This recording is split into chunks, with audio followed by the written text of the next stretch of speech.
Juli, die sombranzelten maak. Et zo te saluda, antes de niga. Radzauds en malakes fredzas, durant todo em memu. A nogi distância, como gupugi palu.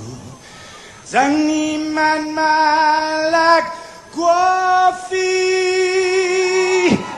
ikonuna sugi airi, prebatu la noci, nai banderata gaigi,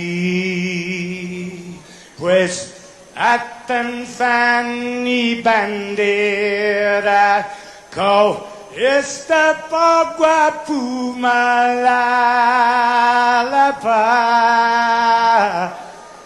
giluk tanu man libri,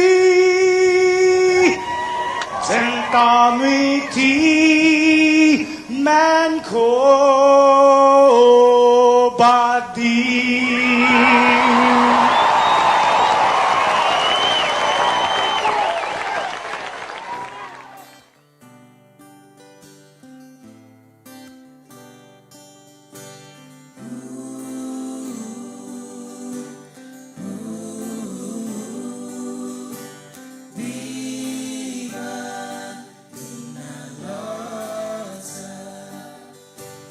Quando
Good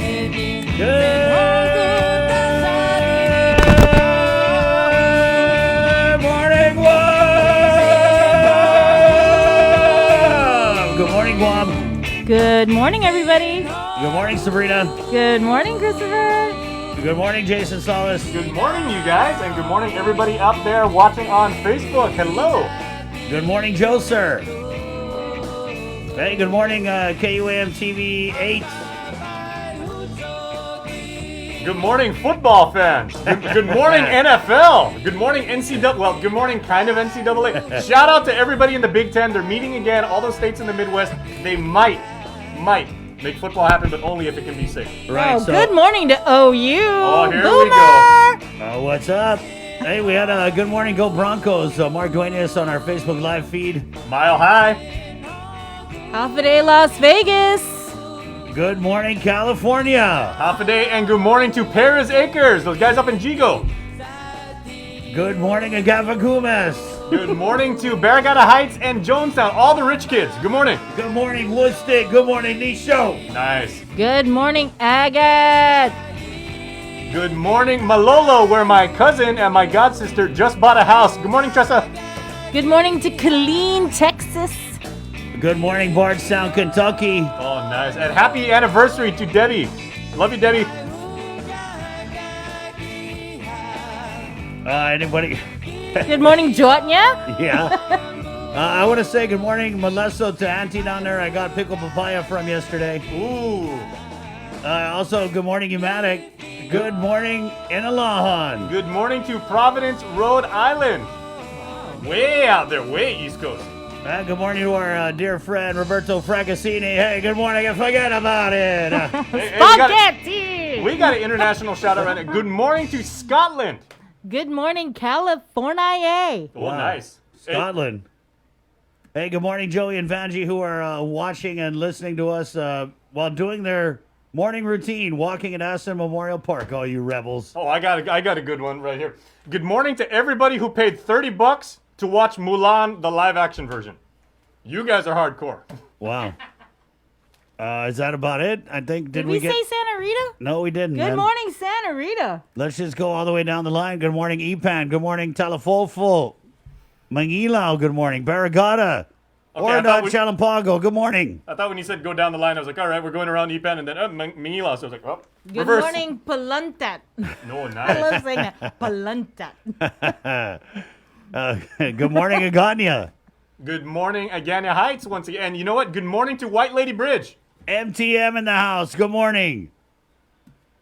Good morning, Saipan. Good morning, Tatuha. Good morning, Tumon Harmon. Good morning to Villa Canton Tassi, the big high-rise condo place. In Good Tumon. morning, Dedido. Good morning, Poe. Is that how you say it? Poe. Poway, Washington. Nice. Yep, a lot of Chamorros there. We've taken over Poway. Okay, can I go old school Guam? This obviously doesn't exist anymore, but I just Poggett. want- Good morning, Poggett. Good morning, Petey. Yes. Good morning, Petey. Were you gonna say something? Yeah, I was gonna say good morning to Shakey's. Remember Shakey's? Yeah, there That's you go. that's way. Hey, wait. What was that burger joint that was in like right now on the Tri Village intersection between Cool spot. Cool Spot? Good Yeah. morning, Cool Man. Best burgers. Good morning, United. Good morning, Ventura, California. Luta's in the house. Luta, there you where the Kamuti at? Okay, we also have a special good morning shout out. Yeah, five people in particular got together and they want to send a very, very nice shout out. And they put this together for us. So Bree is actually going to cue it up. Okay, ready? And Let's play it. Joser, our guy in the ones and twos here, is going to send this. Ready? Here we go. let's go. Special shout out. Happy birthday, Daddy! I love you! Happy birthday, Dad. I love you so much, and you're the best dad I can ever wish for. Happy birthday, Dad. I love you. I love you. That's the best, man. So, Happy birthday. Oh, guys. so for some context, those were all five of Chris's children that Sabrina actually reached out to and said, because Chris has mentioned that, he was saying COVID is taking away like his birthday. And obviously, it's, affected him because we know, he likes to celebrate his birthday in very traditional ways. So she wanted to reach out to your kids and just do something very special to get this show off on a half-a-day spirit. So thank you, Barnett kids. Right. Thank you, Sabrina. Thank you to my KUAM family. Nah, you guys are the best. I came in this morning and it's like somebody spilled chocolate all over the. Somebody spilled chocolate all over the studio. I got my bedazzled face mask. Happy belated birthday, bro. Welcome to the 46th club. Right, and then Vic left a note here on the computer. So thanks, guys, and just for everybody who reached out to me over the weekend on social media, on the WhatsApp. Thank you guys so much. Yeah, I mean it's weird because That's a good shot. this birthday could have easily been taken from the clutches of COVID, but I mean everyone stepped up, and I think everyone's doing that for a lot of birthdays, right? We're all just trying to make the most of these special days that we're getting during the midst of this pandemic. Yeah. So, I wanted to say a quick shout out though to your girl Sam. She really helped me get the messages. I don't know. I hope you didn't know about it because it was a surprise. Yeah, well, guess what? You knew? I mean, I kind of know. Little Mr. Investigator. Yeah, I came in this morning and I was like, Bree, you better not have done nothing for my birthday. No cheesy video. But so when they came over for dinner, they went outside. All of them went outside, and it was just like I already knew something was going on, but I didn't know what was going on until I peeked out the window, and then I saw them like saying "Happy Birthday," but then I never got the video. So I was like, oh, maybe they just forgot to send it to me or whatever. They're just putting it on their own Instagram. It's like never send it to Dad, never tag him. We'll just do it. okay, We'll just do it for the great way. I got a question, bro. Yeah. At what point can we start, and very respectfully so, start addressing your eldest daughter as Dr. Samantha Brennan or Dr. Samantha Barnett? Well, she got to get the doctorate first. How close is she to really completing close, her like dissertation? that close. Oh, so she just has to Very present close. and defend her Yeah, dissertation. it's in the way. Sam, we're so proud of you. Like we're all rooting for you. That's an amazing accomplishment. You're doing great things for the island. So we can't wait to call you Dr. Samantha Barnett. Yeah, it's crazy. We when I was asking my kids, we were talking what do you like about Dad, and it was just some funny stuff. My boy Chase was like, I like that he cooks, and then my girl Callie was like, I like his shirts because she always wears my shirts to bed because they're big, like pajamas. It's the cutest thing. So yeah, I had the most amazing birthday weekend. I did it birthday weekend style. Nice. Which is the best invention of this generation. Whoever thought of birthday weekend, wow. Because I was a birthday weekend hater. Oh my Before goodness. this year, I was like, oh, look at this year. They got to have a birthday weekend. We're growing up. We barely got a birthday. But now that I tried it out on me, it's all I right. like it. And I a tell you few people know this, but actually Sabrina and our birthdays are on adjacent days. She's actually born, 3 years and 1 day before me, but right. her birthday's on April 23rd. I'm on April 24th. So Interesting. that's always an interesting week. Just to keep with what Chris was mentioning about how he was asking his children what they like, right? What they Yeah, like about yeah, you. For yeah. people watching us on Facebook, why don't you post what you like about Mr. Christopher I can't wait to Barnett? see where this goes. Come on. You guys. No, so thank you to everybody, it's a special someone and my family, and all of you guys for making this really just an amazing birthday. I didn't want to celebrate it. I was like, no, we just don't have to be 46. We could just skip it, but it was really awesome. And to my family in the States, good morning, and it's my birthday. There you go. So at 6:25, it is the link on the breeze. Yes, there's a whole show going on, and we've got a really packed slate of guests for you this morning. We're starting with a new sponsored feature of First Hawaiian Bank. Proud to present a look at weather with Landon Idlet from the National Weather Service. We have Mayor Melissa Savares, a little bit of catch up with the Mayor's Council. At 7:05, we'll go in with the doctors. We have Dr. Hoa Wen of the PAG and Dr. Jolene Uggan, who's the COVID response doctor at the Guam Memorial Hospital, and she's also on the PAG, so we'll talk with them. We have Senator Joseph Augustine to come in. The governor vetoed the budget bill and sent her own budget bill down. And then 7:40, the story that kind of broke over the weekend, a quarantine customs officer sues the Department of Public Health over being quarantined. So we'll talk with Customs Officer Gene Egros and his attorney, Rachel Azuzu, coming up 7:40, 8:15. We'll do a little education with Maria Gutierrez, the Guam Education Board Chair, and the Vice Chair, Mark Mendiola. Lots of things to talk about with DOE. Right. You want to go ahead and just get right into news? Yeah. Well, Yes. we got a birthday present for you, and a lot of people have seen this on the live stream as they were like, There you go. We have hand wipes that, Thank you. And again, this is not just for birthdays, but you'll see us pass these around throughout the show to each other, probably like every 15 minutes. Yeah. We're taking care of ourselves, everybody. And we encourage you to do this with your family too. Make it a fun like little tradition. Every X number of minutes, break out a bunch of hand wipes. A fun little tradition, Jay. Yeah, Dave. But if you guys watch the show, like you really got it on and you're watching it, you'll notice that Jason passes out the wipes anytime we're talking about like anything dirty or people catching COVID. Like when we say COVID, it's like, oh, there's my wipe. Thanks. Let's just think of that. Let me wipe my thumbs down. So at 6:28, again, the show proudly brought to you by First Hawaiian Bank, Calvo Enterprises, and IT&E. We'll go now to the news where Sabrina Salas-Mentanani is standing by. Good morning, Sabrina. Hafide, good morning, everyone. It was a somber weekend as the island recorded a total of 3 COVID-related fatalities. On Sunday, Guam recorded its youngest person to die to date from coronavirus. The Joint Information Center reporting that a 10-year-old boy with underlying health conditions passed away 10 p.m. Saturday at U.S. Naval Hospital in Agana Heights. The boy had tested positive on September 3rd. Governor Lilian Guerrero saying, quote, I have made difficult announcements with each life we lose to COVID-19. With the passing of this 10-year-old boy, this is the hardest one I have had to make. This is news no parent ever wants to receive. He was just a child with a full life ahead of him. There's no pain deeper than losing a child. Then, just before midnight Friday, a 91-year-old man passed away. He was a known positive COVID case with existing comorbidities and had been in the Guam Memorial Hospital since August 26th. Then, early Saturday morning at 1:38, a 58-year-old woman with comorbidities passed away. She had been admitted to Guam Regional Medical City in Dededo Friday, having tested positive for COVID-19. As for the latest numbers, the latest results were ran on Saturday, and 28 returned positive out of only 350 samples. Guam's COVID case count is 1,891. A total of 1,118 are active cases. 748 people are in recovery. To date, again, there are 26 COVID-related fatalities.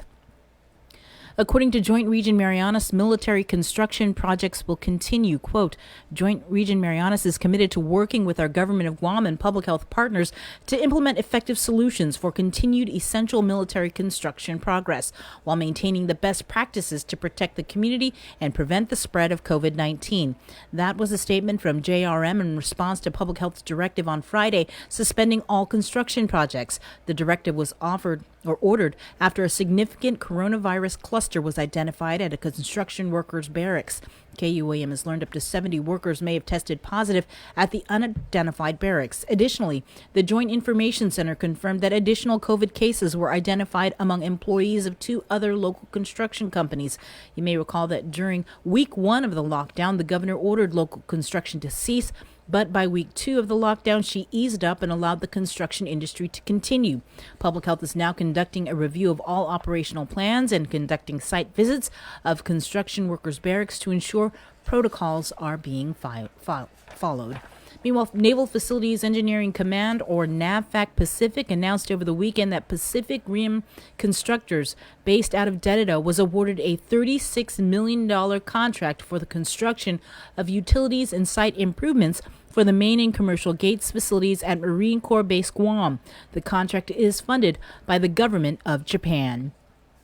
Republican Senator James Moylan has fired off a letter to the governor regarding the Guam Housing and Urban Renewal Authority Board's decision to approve pay raises for the executive director and the assistant executive director. According to the letter, the executive director's salary went from $153,000 annually to $159,000. The assistant executive director's salary went from $106,000 to $111,000. Senator Moylan stating these 4% salary increments are also being paid retroactively to January.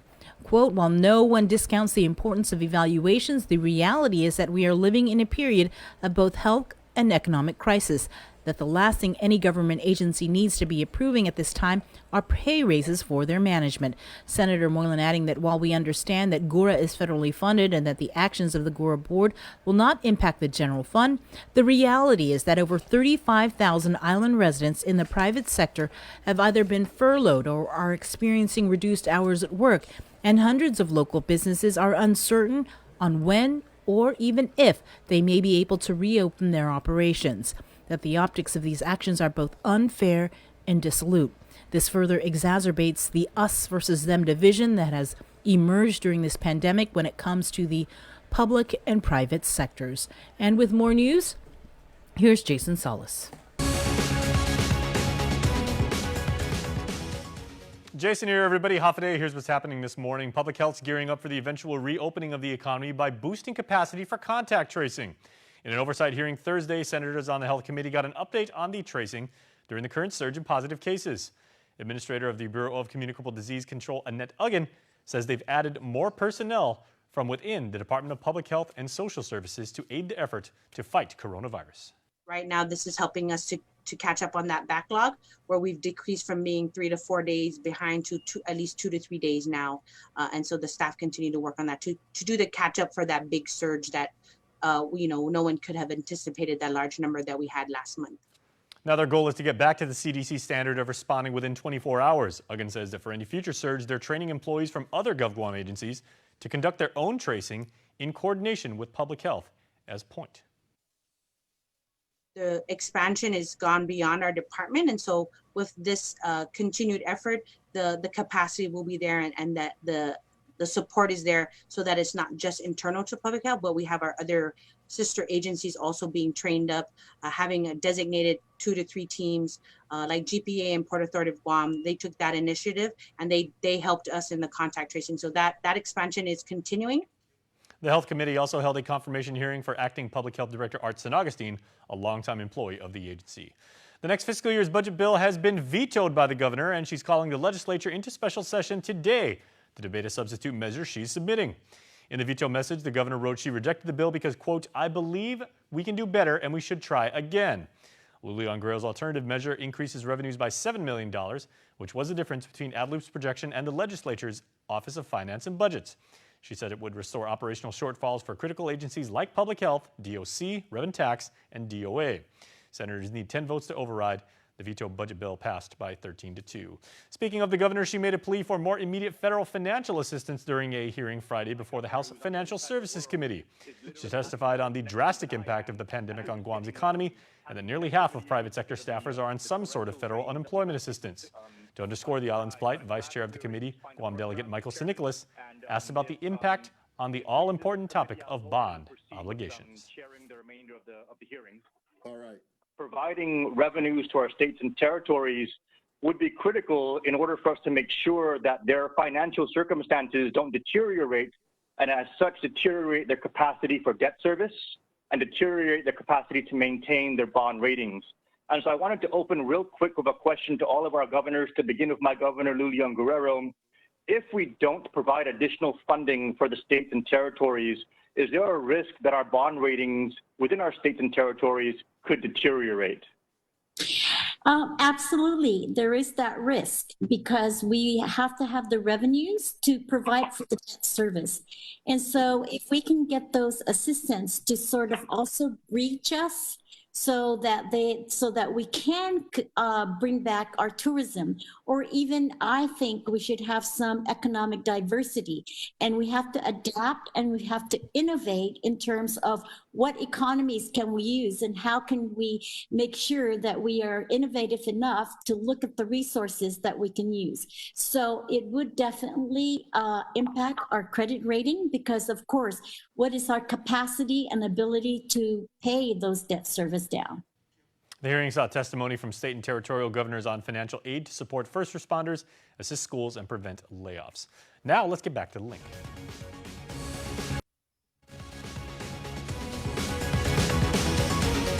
Thanks, Jason. Death and destruction from this year's wildfires is as alarming as it is extensive. Adding to the flames on the ground, thick clouds of ash turning day into night along the west coast in several major cities there. To breathe is to take new risks. Consider this. The EPA's air quality index labels anything above 300 emergency conditions. The index in Salem, Oregon, nearing 800. The skylines in Seattle, as well as the major cities of Los Angeles and Portland, Oregon, now smoky gray and bleak.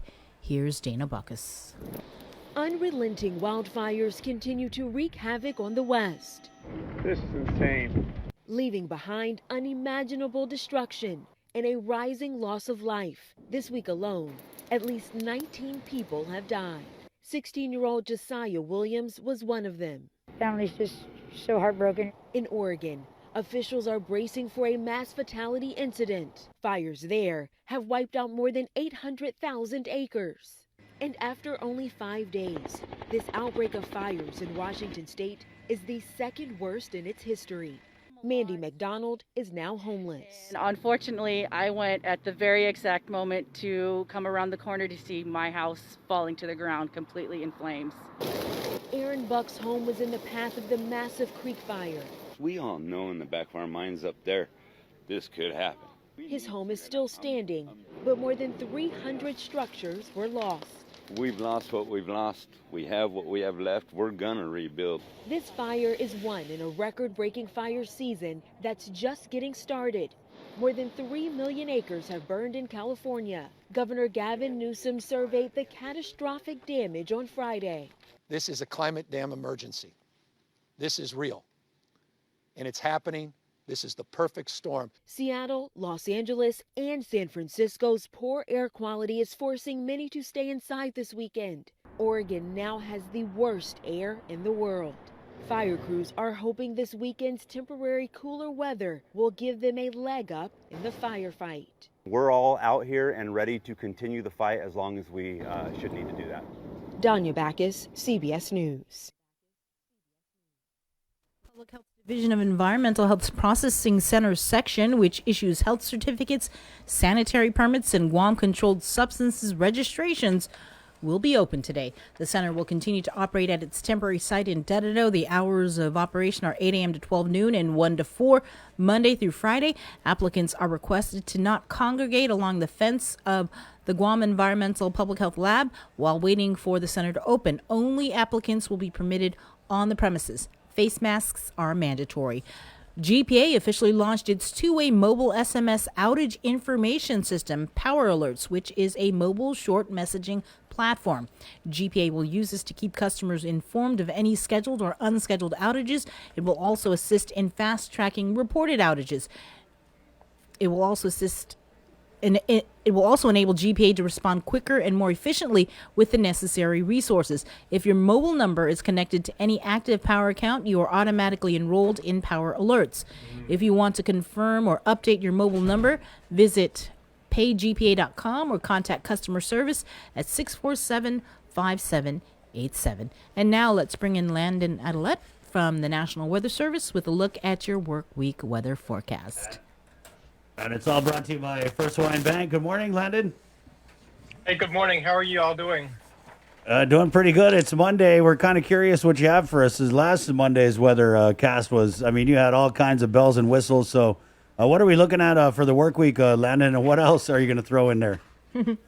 Well, it does not look bad at all for the work week. There's definitely nothing organized out there as far as tropical weather, but we saw some showers and thunderstorms last night, some gusty winds. We'll probably see some of that later in this week. But let me start off with, I think it's today is your birthday, right, Chris? Yes, sir. Yes, sir. Well, happy birthday to you. And I also want to send out a happy birthday to my sister. She's in Seattle, Washington. Nice, Hillary, nice. I think she's watching. Oh, good. So Happy birthday, Hillary. Yeah, I think she's sending us smoke signals from Washington State. Well, that's better than rain. Yeah, so we've got plenty of rain out here. So let me turn the camera around right quick, and I'll show you what the Joint Typhoon Warning Center is looking at. And it's really not much to see out there. No suspect areas. So that's the good news for us. After our broadcast last Monday, there was a invest area that we wanted to watch for a possible disturbance out there near Wake Island. And of course that fizzled out. So that was no threat to us. So we're going to be looking at much the same in the coming days. Now, over on my other computer, we have our Doppler weather radar. Nothing out there, just some spotty showers. You might have some sprinkles come over the islands, maybe a little brief patch of light rain.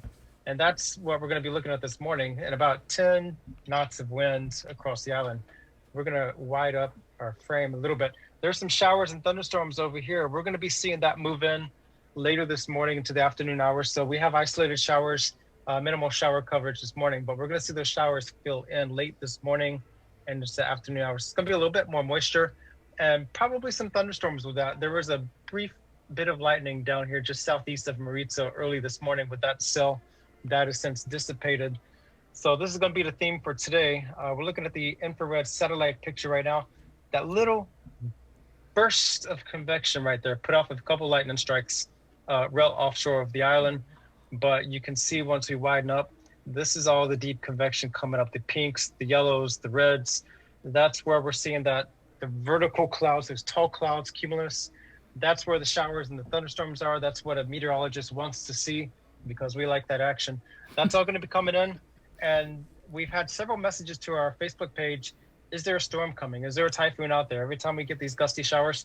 No, this is just a plain simple weather. No, nothing organized for us. It's called rainy a part season, of kids. Yeah, rainy season. Yeah. So we have this broader surface trough pushing through, and behind that we have this convergence generating that stuff. That's going to be coming through this afternoon, evening, and probably overnight, and then we'll see things taper down. But we're going to see isolated showers and thunderstorms through the first half of the week, and then another increase of showers to scattered for the last half of the week with another area of convergence and a surface trough pushing through. So really not that bad this week. But of course, the main concerns are, of course, the lightning threat. So we do have that threat. If you're out in the water getting your exercise, if you hear thunder, you're in danger of being struck by lightning. So when thunder roars, get indoors. The seas and surf, it's going to be not bad this week. We have a moderate risk of rip currents along east-facing reefs and low risk of rip currents elsewhere, so not much for surfing. This would be more of a paddleboard scenario. I was taking over, this is Chip Guard's former office, and I've been working through files and seeing some of the historical evidence of our office. Came across these newspapers. This was May 1976. Do you remember the storm? Is that Pamela? That is Pamela. So I have this stack of newspapers of all these major typhoons through Guam's history, and it's quite humbling to read through these papers and see the pictures of what has been on Guam in the past and what we could see more of in the future. It's all a matter of being prepared. So keep in mind, we are in typhoon season. We've been very fortunate that it's really slow this year. And we're going to probably see that trend continue in the coming months, but it really only takes one storm to put a kink in our plans. So that's all I got for you all today. Just showers and thunderstorms throughout the week. Not everybody's going to see the action today, but it's going to be a mix of sun and showers. Landon, I'm wondering, maybe I'll ask around, but do we have any stats on like the number of people who've actually been struck by lightning? We have the statistics somewhere. I know every time there's a strike, whether it's just an injury or a complete fatality, we do file those numbers, and that goes reporting to the national headquarters. So I have not found those in the files here in the office yet, but we do have those at the national level. Wow. And I remember, I think it was 2013 or 2014, back when the Micronesia Culture Fair used to be in Epau Beach area. I think that used to be in October. We had what we call the Island Convection event, and dumped a lot of heavy rain right over Epau Beach, flooded it, and it really trashed the Micronesia Culture Fair. There was one guy struck at Agana Boat Basin. He survived, but another guy down in Agate was struck in one of the boats, and he perished. Wow. So that was 2 strikes in one day. So we do have those. It doesn't happen often, but lightning strikes are definitely a possibility out here. Well, there you go. You learn something new every day. So thank you, Landon, for imparting knowledge even after 46 years, still figuring stuff out. Thanks, Landon. And happy birthday to your sister, and thanks for joining us again. Yes. Y'all have a great day. You too. Stay safe. 6:46, wash your hands. That's Landon Idlet from the National Weather Service. A regular feature here, Mondays on the link, and it's all brought to you by First Hawaiian Bank. We'll be right back with the Mayor's Council President, Mayor Melissa Savares, Next on The Breeze 93.9. Your life moves quickly.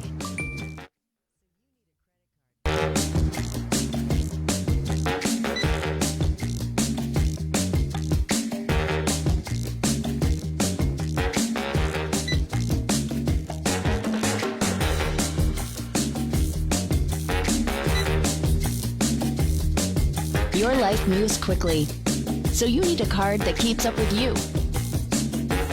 Tap and go with our contactless debit cards. Just open a checking account at First Hawaiian Bank. GU Self-Storage, conveniently located near the Harmon McDonald's. We offer affordable rates, online payments, and auto bill pay for your convenience. Plus gate access daily from 6 a.m. to 9 p.m. Call us today at 648-7867 for more information. Hafa Day, my name is Zena Cruz Piscina, a registered nurse with the Department of Public Health and Social Services. COVID-19 continues to be a very real threat to Guam. Wearing an appropriate cloth face covering in public is a simple and important way you can protect yourself and others on our island. During a pandemic, no single action will stop the spread of the virus. Wash your hands often with soap and water, and stay 6 feet away from others. Prevention saves lives. For more information, please call 311 or check out our website at www.dphss.guam.gov. You're watching The Link with Chris and Sabrina on TV 11, but don't leave yet because we're coming up next on CBS This Morning. We got your 6. At 6 a.m. with The Link on Breeze 93.9 FM. Bree and I connect you with all the latest news and information you need to know to start your day. Then check back with Guam's news leader at 6 p.m. for the day's top headlines with KUAM News Primetime. From 6 a.m. to 6 p.m. and everything else in between with KUAM Digital, we got your 6.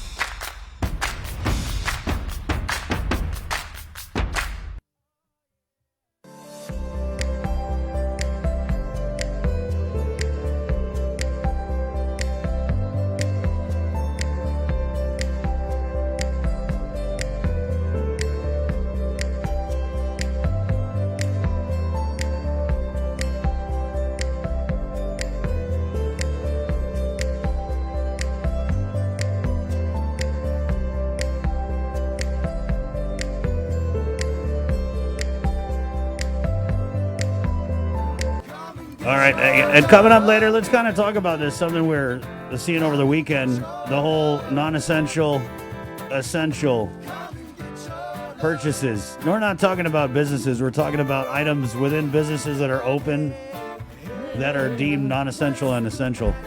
Because it kind of is weird. Yeah, there's not a lot of rhyme and reason, like you said, so... and we know people are talking about that, so maybe we'll touch on that in a little bit. 6:49, it's The Link on The Breeze, 93.9. Yes, football. We have more info on football coming up on the show. Football! At 6:50, let's go to the KUAM News Zoom room. Standing by, we have the mayor of Dedito, and she's also the Mayor's Council President, Mayor Melissa Savares. Good morning, Mayor. Good morning. Thank you for joining us. Cold body. You didn't hear it the first time. Right on. That's my favorite part of the show, Mayor. How's your coffee? It's good. Good. Right on. Yeah. So thanks for joining us, and we'll just get right in. We want to bring you on, of course, to kind of get an update on all the things the Mayor's Council has going on during this PCOR 1 lockdown, because it's been a little bit since we talked to you. So what do the people, we'll start in your village, people of Dedito, big village, a lot of people. What's the most important thing they need to know this morning? Well, we've been getting a lot of calls about food commodities, Chris and Free. But of course, that's all dependent on delivery from the different support resources that we have. And this week, I believe there are other villages that are doing. So all the villages receive food commodity, and we have schedules. So ours was 2 Fridays ago with Agana Heights, and then last week we had other villages. Some of the central and southern villages had commodities. So based on food commodities, it's all dependent on our partners out there, GDOE, Pacific Unlimited, and I know there's one more organization that's in the process of applying for a USDA food commodity grant. So that's all pending the receipt. Several of us continue to do white goods removal. Some vendors have closed because of PCOR 1. So the disposal of these items are on hold until such time that those vendors are open. I know right now several villages are moving smaller stuff like electronics and I believe tires. So other stuff, bulky stuff, vehicles, those are on hold until such time that the vendors who receive those items are available and open. I wanted to ask about the budget. Senators are getting ready to go in this morning. The governor called them in to session after she vetoed the budget bill that they had passed more than a week ago. And there was a provision in there regarding this appropriation that was going to, is it 3G, Chris? 3G? Yeah, it was 3G. And so I haven't got a chance to look at her substitute bill, but is there any message you would like to give to senators as they go in to deliberate? Yeah. Well, the 3G program takes the recycling revolving fund in a different level where the Center for Island Sustainability through the University of Guam assist in providing areas in the regions, which is north, central, and south, for disposals of recyclable materials rather than people just leaving it on their yards or waiting for trash pickup, such as tires.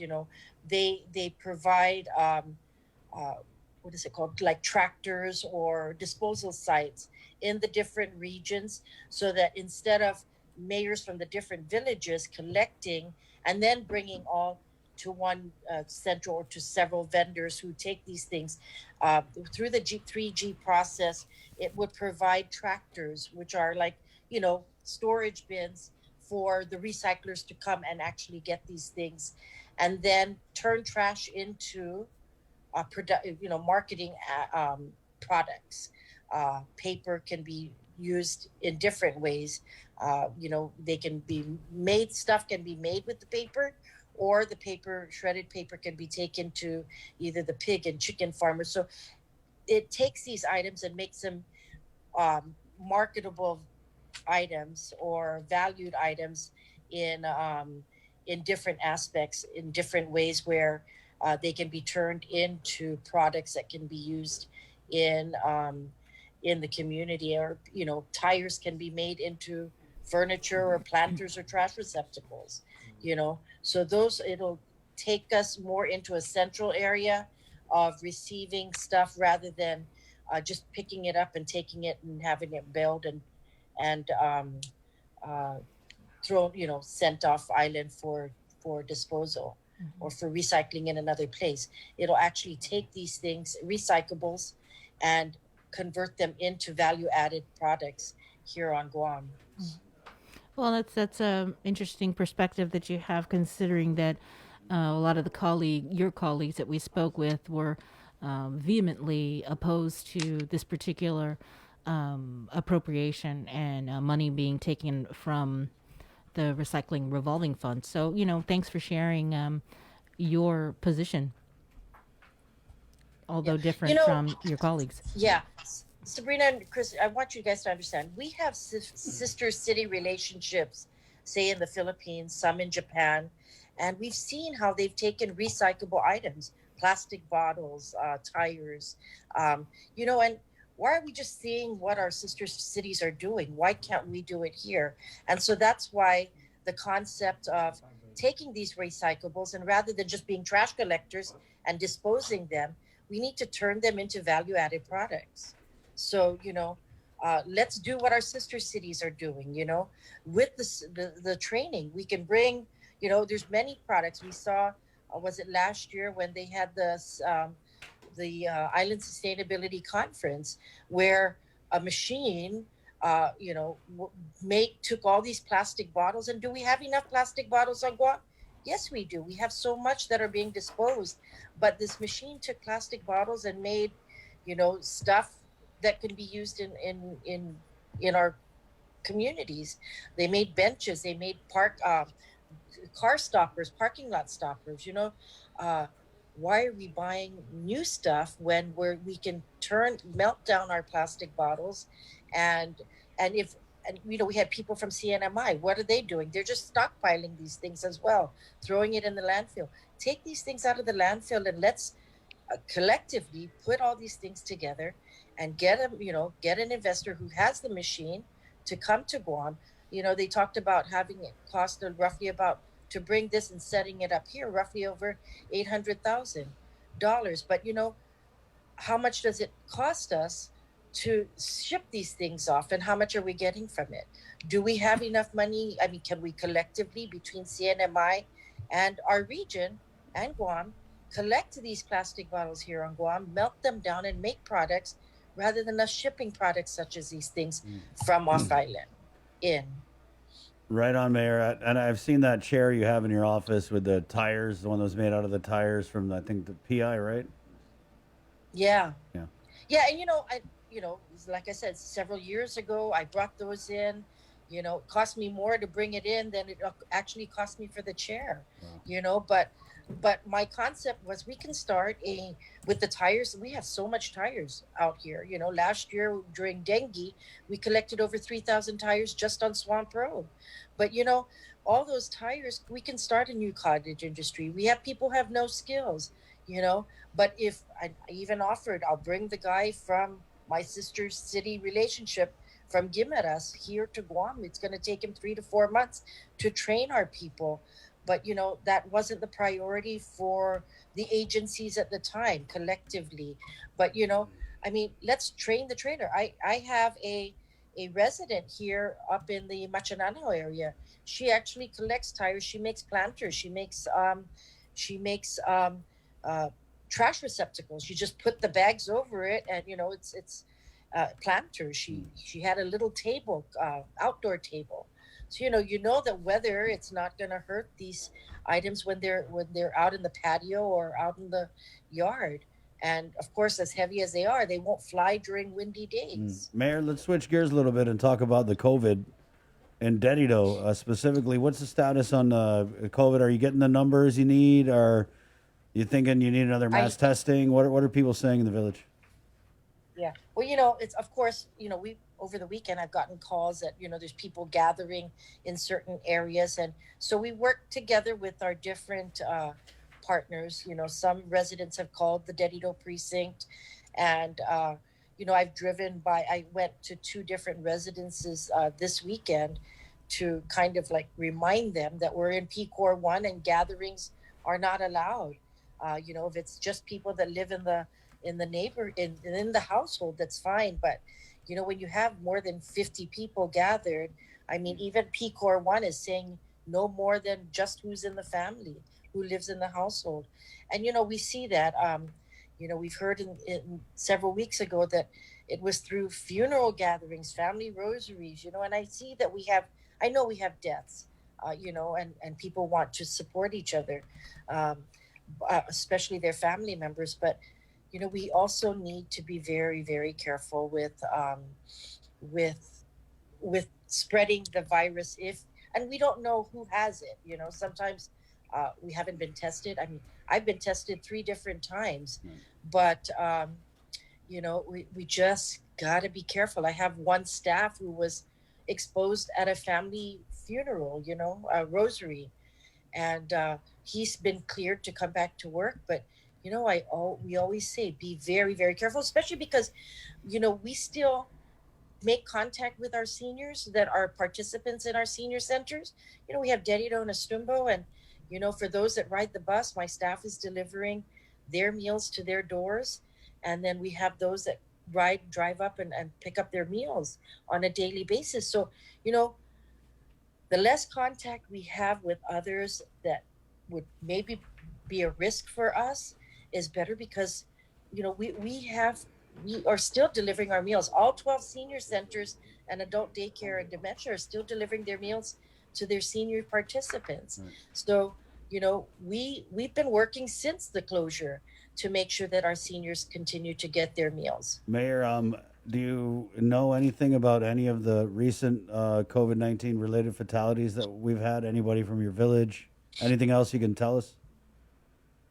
Well, it's sad. We had one 64-year-old woman that passed last week.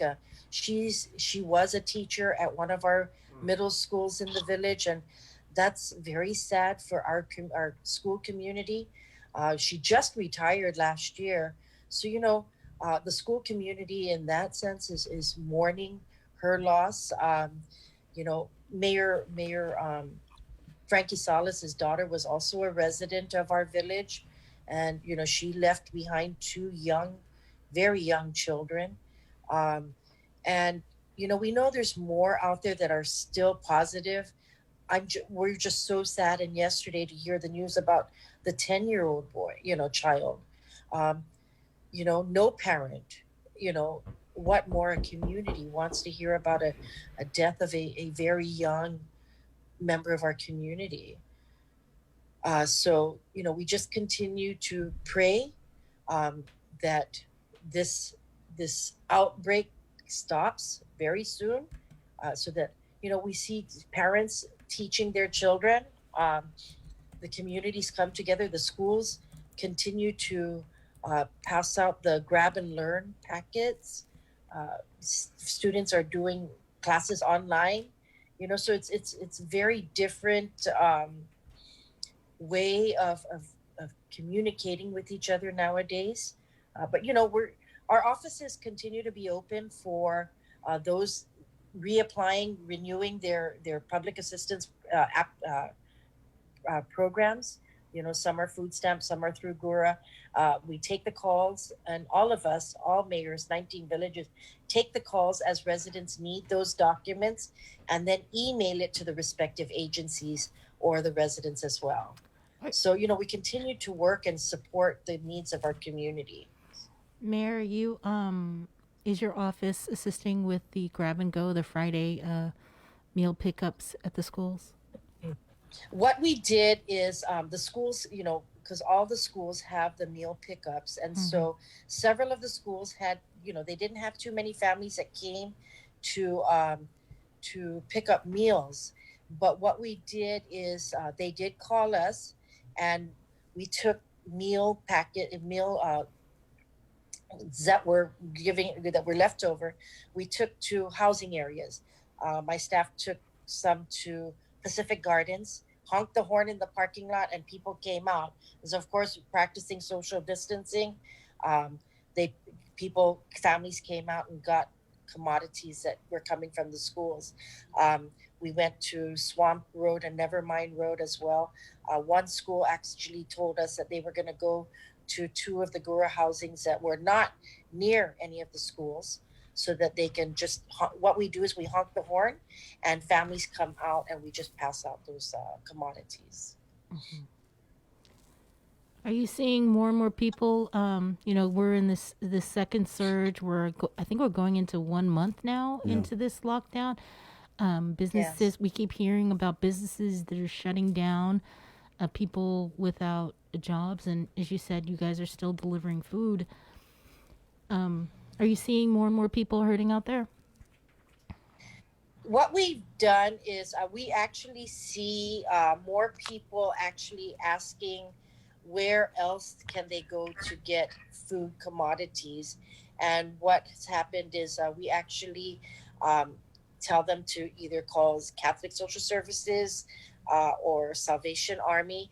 And we do have some churches, some other faith-based organizations, parishes, that are also giving food commodities. So we advise them to call their parish or their pastors to see if there are any food distributions in those church groups. As a leader in this community, and the potential that the federal funding, I believe it's going to run out in December. We don't really know how this is all going to truly impact our budget. The economy is just shot right now. What is your greatest fear? You know, just the shutdown of our hospitality and our retail services, we see the need of families more so needing assistance. Our fear is that, I don't know, that like you said, the federal funds are going to run out soon. One thing that we always advise people is, if you haven't applied for food stamp yet, please do so now. There's a lot that have applied for PUA, and they still do their weekly reports. The situation with that is, how long is PUA going to, last?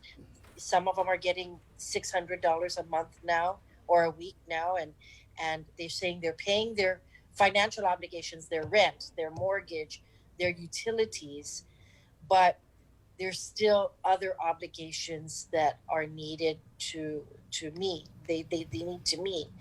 And so they're saying that some of them are getting picked up from the emergency employment process through the American Jobs Center.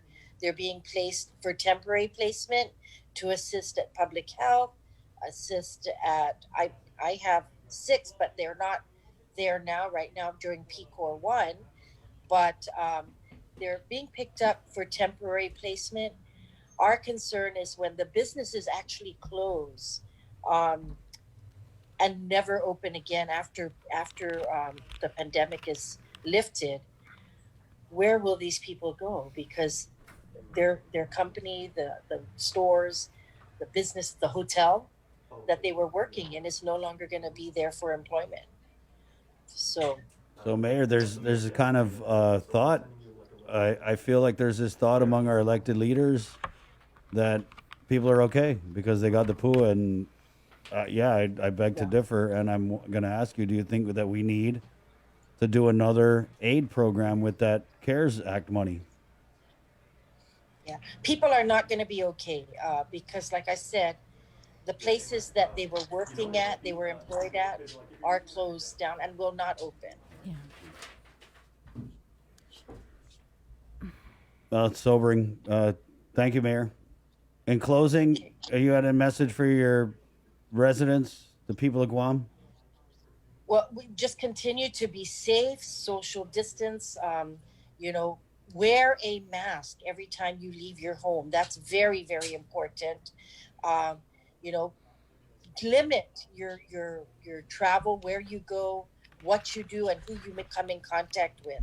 And if you haven't downloaded the COVID-19 app on your phones or your devices, please do so, because we don't check on these things, but it tells you if somebody next to you or near you, it would activate your device if somebody's near you has a positive test result, because their devices will be activated.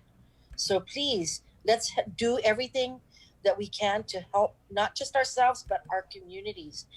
And then pray. We all have to come together and pray that this will soon end. Thanks, Mayor. Thank you, Mayor. All right, you're welcome. Enjoy your coffee. Okay, Esther. Okay, bye. Okay, Joe. Deputy Mayor Melissa Tavares, quick break. Let's just get into it with Dr. We'll go to the KUM News Zoom room where we have standing by Dr. Ho Wen of the Physicians Advisory Group, and he's being joined by Dr. Jolene Uggan, who is leading the COVID-19 response. Correct me if I'm wrong on that, Dr. Uggan, for the Guam Memorial Hospital, because I know you have a bunch of different, regular titles. So let's see if we can get them on here. Yeah, they're muted. Okay. They're muted. So actually, we will take just a real quick super break, and then we'll be right back with the doctors, as there's definitely a lot of information we feel you guys need to know. 7-Eleven, it's the link on the Breeze 93.9. GU Self-Storage, conveniently located near the Harmon McDonald's. We offer affordable rates, online payments, and auto bill pay for your convenience. Plus gate access daily from 6 a.m. to 9 p.m. Call us today at 648-7867 for more information.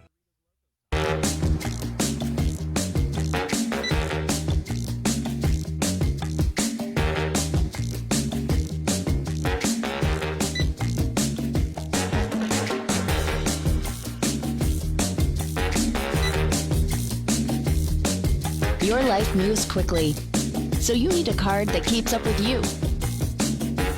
Tap and go with our contactless debit cards. Just open a checking account at First Hawaiian Bank. You're watching The Link with Chris and Sabrina on TV 11. Stick around because we're next on CBS This Morning.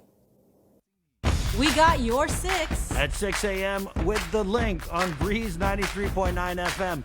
Bree and I connect you with all the latest news and information you need to know to start your day. Then check back with Guam's news leader at 6 p.m. for the day's top headlines with KUAM News Primetime. From 6 a.m. to 6 p.m. and everything else in between with KUAM Digital, we got your 6.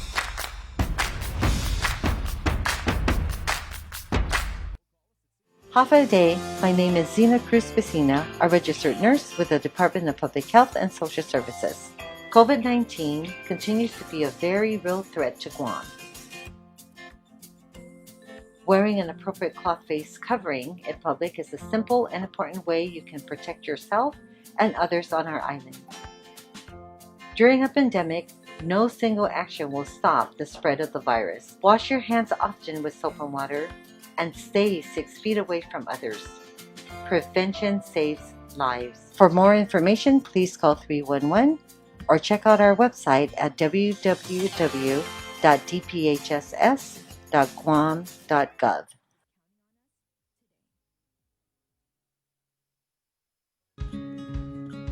If you plan on leaving your house, don't forget your face mask. Along with hand washing and social distancing, wearing face masks can drastically reduce your risk of infection. Many people who catch COVID-19 can be contagious before they even start showing symptoms. The more people who use face masks, the less the virus can be transmitted and fewer individuals are exposed. When we both wear face masks, I protect you, you protect me, and we are both safe.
warrior for more, taking out them enemies and seeking out for more. A little bit of Top Flight. It's classic cut from Live Local Fridays right here on The Link. It's The Breeze, 93.9, Monday, 14th day of September. Lots going on. We're just trying to figure out this Zoom room with Dr. Uggan standing by. We also have Dr. Hoa We'll go to them in just a sec, but first we're going to run through the numbers.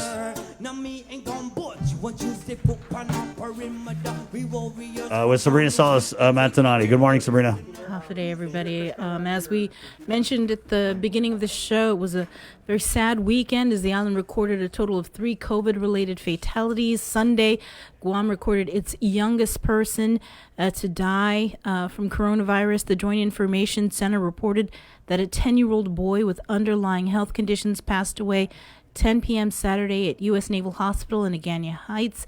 The boy had tested positive on September 3rd. Just before midnight Friday, a 91-year-old man passed away. He was a known positive COVID case with existing comorbidities and had been in the Guam Memorial Hospital since August 26th. Then early Saturday morning at 1:38, a 58-year-old woman with comorbidities passed away. She had been admitted to Guam Regional Medical City in Dededo Friday, having tested positive for COVID-19. As for the numbers, the latest results, they were issued Saturday. 28 people returned positive out of 350 samples. Guam's COVID case count is 1,891. A total of 1,118 are active cases. 748 people are in recovery. And to date, there are 26 COVID-related deaths. All right, let's just go ahead and we're going to bring on Dr. Hoa Nguyen of the Physicians Advisory Group, and then he'll be joined momentarily as they're figuring out the technical issues at the Guam Memorial Hospital. He'll be joined by Dr. Jolene Uggan. Good morning, Doc. Hi, Doc. Good morning, Chris. Good morning, Sabrina. I just guess right off the... This is a sad weekend. Yeah, and a lot of people are wondering about this, the tragic loss of this 10-year-old boy as a COVID-related fatality. And I know it was Naval Hospital, Doc, and we kind of put in the communication with them. We haven't got anything back yet. So is there anything else that you can tell us about this 10-year-old boy who passed of COVID relations over the weekend? Yeah, we don't have any information either come out with Navy, but, at 10 years old, there's not much comorbidity there, except if he's have asthma or diabetic, either one, but we don't have any info come out Navy. But, it's sad and that just a young life lost there. But, again, this virus here does not discriminate against anyone. When it's an age, we need to pay attention to make sure to protect ourselves and our family. But yes, this is going to create a lot of weight in the community for the parents to worry about. So we're going to try to get some info from the Navy, but probably public health probably the only one that probably will get the info out for the public. But again, parents, you still have to really pay attention to your children. That's why sometimes we ask that if you go shopping somewhere, just if you have 2 parents, just leave the children at home and don't bring them along. We still see that in the community, just like Mayor Savara say, just stay at home, go shopping by one parent, just leave your children at home. Okay, and I think we now have Dr. Jolene Uggan up on the KUAM News Zoom room. Dr. Uggan, can you give us a 1 2 1 2? 1 2 1 2. Awesome. You hear me? Yes. We can hear you. Yes. Welcome to the show, Doc. Thank you. And I guess we'll just ask you because we had just asked Dr. Hoa. Do you have any additional information about this 10-year-old boy who passed over the weekend? I don't know what sorry, I missed what Dr. Nguyen had said. He said I didn't hear anything. He didn't really know anything else, so we're just asking you. Same. The only thing that I do know is that patient, he was transferred to Naval Hospital. Was he not to GMH? Oh, so he was. You said transferred? Was he transferred from he was transferred from home to Naval Hospital. Mm-hmm. And do we know he was I guess a dependent, I guess you could say? I have No no idea. information. I apologize. Doc, so, I mean, we have a lot of parents. I got a 9-year-old turning 10 next month. I have a 10-year-old. Right, and parents are, this news just hit hard, so hard. I mean, it's one thing, and God, I don't want to be that, I'm not that guy to be like, oh, we've had 95-year-olds pass, but it just hits, it just hits different with a 10-year-old boy. So what would your message be to the parents out there, doctors, who are waking up this morning and wondering how real the risk is for their children? You know, the risk is real, whether or not you're a child or an adult. I don't know. I saw that on the JIC he had some comorbidities. The only, you know, the one underlying comorbidity that children can have is asthma.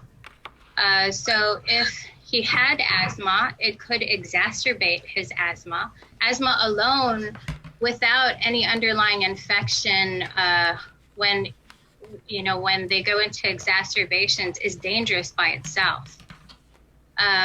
So, you know, if your children are sick, for sure, please bring them in, have them seen either by their primary care physician in the urgent care, within the emergency department, especially if they have underlying lung disease or, you know, a history of asthma. I can't tell you, you know, what may have happened with this child because I don't know enough information. Right. So for the Guam Memorial Hospital, though, are you seeing an increase in children coming into GMH and No. as a result of COVID? No? No. Or any children coming into GMH? Currently, we've had children come into GMH that were positive. They have not stayed long. Usually they're seen by the pediatrician and sent back. We haven't had any hospitalized, nothing recently, my understanding, of COVID positive pediatric patients. Doc, there's a lot of kids out there with asthma. There's a lot of kids out there with... There are a lot of kids out there with asthma. So what are we saying to the parents out there? Because I just know that they're having a rough morning. I would practice your infection control. You know, wear your masks, teach the children how to wash their hands. Social distancing, I mean, in the home, you know, limiting the amount of people coming in and out of the house if they're not immediate members of the household. You know, if your children, and I'm not a pediatrician, Right. Yeah. but you know, if your children are coughing, you know, having fevers, please contact your pediatrician or bring them in, for sure. What other, and Also Dr. get the Ho- flu vaccine. Right, I was just going to Yes, say. get vaccinated, for sure. We are already seeing cases of influenza since about a month ago. So influenza is on this island, and I know that some of these clinics already have the vaccine available, so please get vaccinated. Docs, what other types of conditions in children could lead them to have a hard time with the COVID? Because we heard diabetes, right? And I know Dr. Was talking about obesity, and obesity being a factor in how well some adults do against COVID-19. And God knows we have some chubby kids on Guam, I mean, for lack of a better way to put it. So what other types of condition other than asthma Again, I'm not a pediatrician, but the comorbidities of adults, such as morbid obesity, yes, for sure, especially when they're coming in. We, you know, just being morbidly obese, we have difficulty with patients on ventilators. It's it's more challenging. Any immunocompromised state, so diabetes, some children can have deficiencies in their immune system. Okay, Doc, so we've established the fact you're not a pediatrician. Doc, can you give us an update on the COVID census at GMH? As of today, we're at 123 total census. We have 48 positive COVID, and of the 48, we have 14 ICU level of care. I believe I have there are now 10 on ventilators. And I need to double check that ventilator number, but I believe it was 10. So what's your assessment of the situation at the hospital right now, this morning, Doc? It's horrible. We have a lot of sick patients. COVID-19 is a very deadly, or SARS-CoV-2 is a very deadly virus. And, what we're seeing on this second wave is likely that the virulence of this virus is more aggressive. When we had the first wave, we didn't have this many patients, and we did have 2 patients that were intubated. And although one of them had a prolonged intubation, was successfully extubated, and both went home. What we're seeing now is everything that we actually read about, where this virus, what it does is that its primary organ is the lungs. So it initially will cause a hypoxemic respiratory failure. Patients are very short of breath, their oxygen levels will go down. And it does that in multiple ways. One is that it directly damages the lung tissue. And second, it causes a dysregulated immune response. Both can propagate microthrombi or small clots. And it's not just in the lung that it can do this. It's wherever these receptors are that these viruses can bind to. So in the intestinal, in the intestines, in the blood vessels, it can propagate little microthrombi and make the blood very thick. They can form a lot of clots. And so in different organ systems, it manifests very differently. In the brain, it causes a stroke. In the heart, it causes a heart attack. In the skin becomes cyanotic, where the fingers turn blue. In the pancreas, it causes pancreatitis. It's a very, very deadly virus. We have challenges when patients come in with comorbidities that are already immunocompromised. So diabetes, right? Having cancer, if you have an underlying malignancy, if you have liver disease, your liver is a very important organ. It is what makes the proteins of your body. And those proteins are what help regulate the immune system. And it plays a very important role in clotting. And so, I know that there's a lot of comments about, patients coming in and why are they more sick? And it's because likely this virus, and it's going to, over time become more and more virulent. So we are seeing everything. We are seeing heart attacks. We are seeing seizures. We are seeing strokes. We're seeing it all.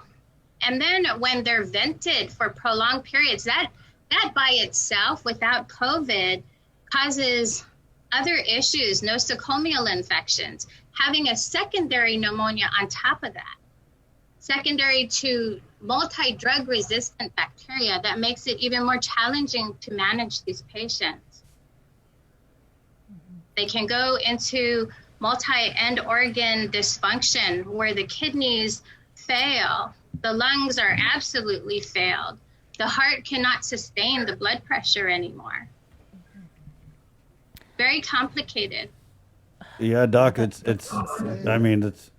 just floored by what you're saying, but it really seems like at the onset we thought this was strictly with the lungs. That's all we heard, and now Absolutely not. Right.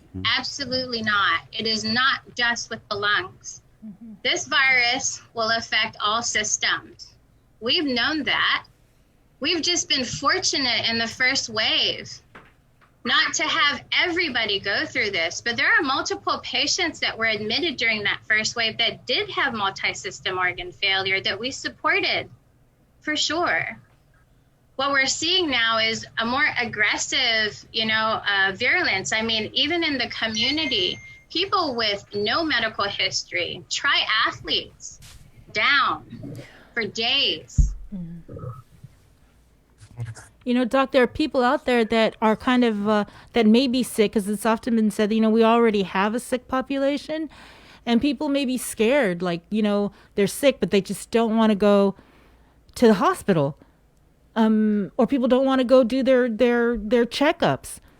And so, what advice do you have for them? Or are you kind of like, are you guys like in fear that they're so scared they don't want to come to the hospital, that, you know, for their chronic conditions, and then it just seems like it's just going to get worse?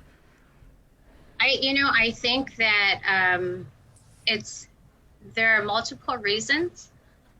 One is, they don't even want to come out of their house. Mm-hmm. We had that issue during the first wave where patients weren't even going to their follow-ups because they were too afraid.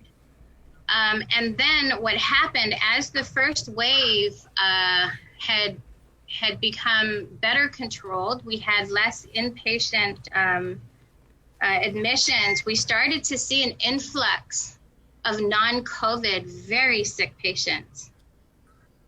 And so my advice is, please go to your checkups. Please do not run out of medication. Please go and get refills on your medications. If you have COVID, what brings a patient into the emergency department? Remember that most patients, more than 80%, will recover without any hospitalization. They'll have symptoms of fever, body aches, cough. But when you start getting chest pain and shortness of breath, you absolutely should be evaluated by some healthcare provider.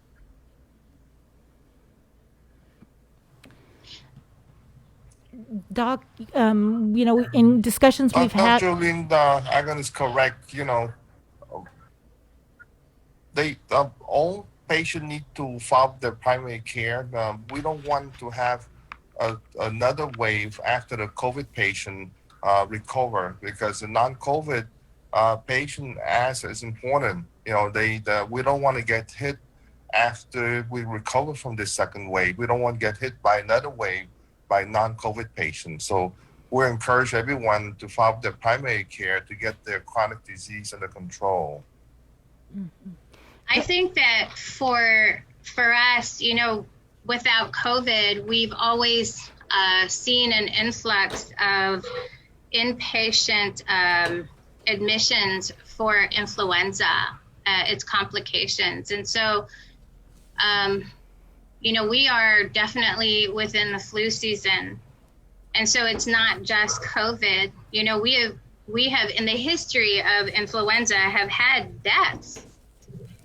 And so having co-infections with COVID or just influenza admissions is going to continue to task these acute care facilities, Guam Memorial Hospital, GRMC, and Naval. Doc, in discussion, in discussions we've had with Lillian Posadas, she's repeatedly talked about just how the nurses, doctors, hospital staff, they've also come down with COVID, and just the shortage of, I guess, personnel there as a result. And I mean, GMH has always been short-staffed in the past, and you couple it with what's happening with COVID, so people can just understand what's happening at GMH and the kind of days that these doctors and nurses and people who work at GMH are having. Can you just kind of describe, I guess, just what you go through on a daily basis when you go to work at GMH? Just give people an idea of just how serious it is there. It's tough.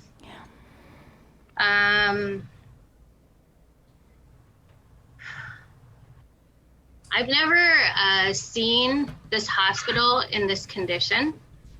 It's tough to even walk into these wards because you know that your risk of being exposed is there, but you're the only ones that can actually do it. We go through pep talks of trying to give each other the confidence to spend your entire day taking care of our community with COVID. It's nothing that you've ever seen.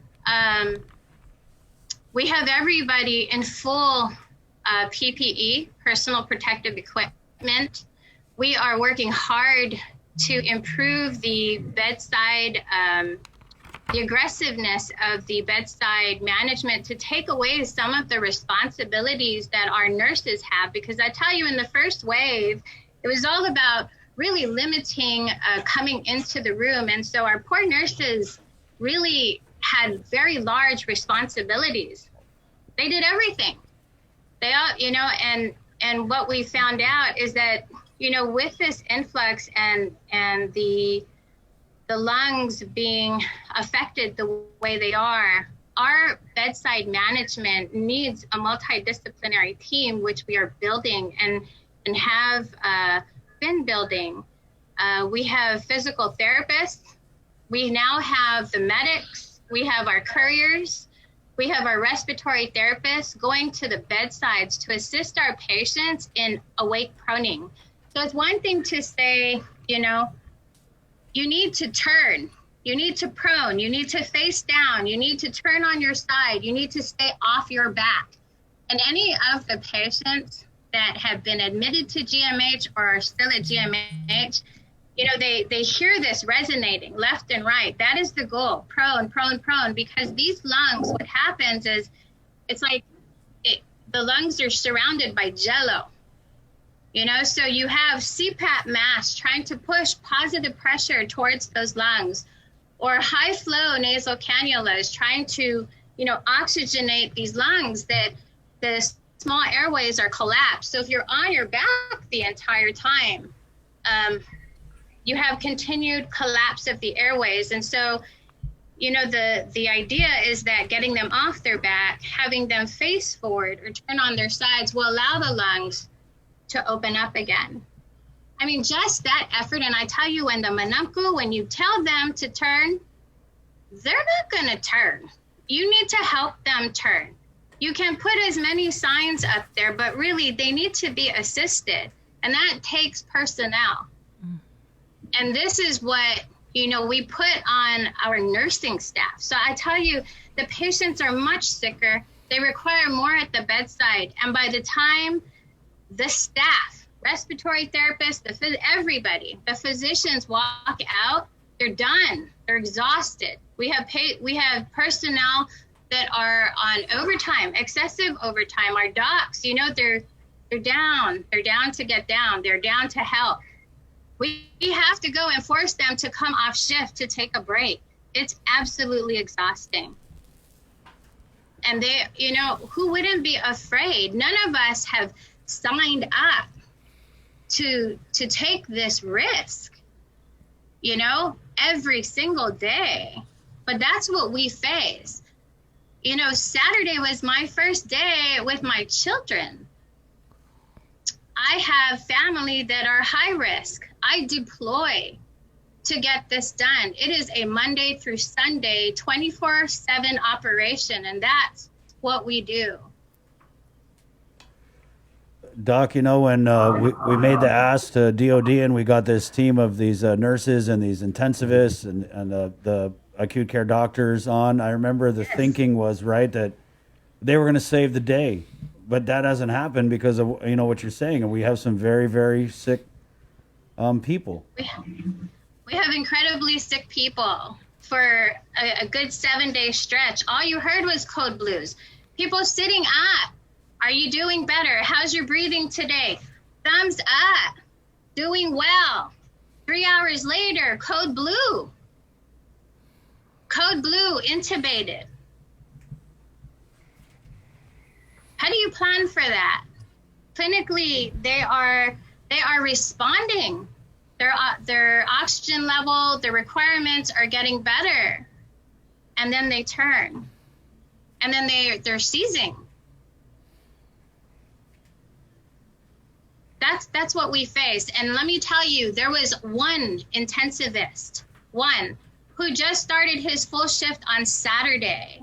We have 15 nurses. We have nurses in our staffing that are sick. They cannot be here. They have risk factors.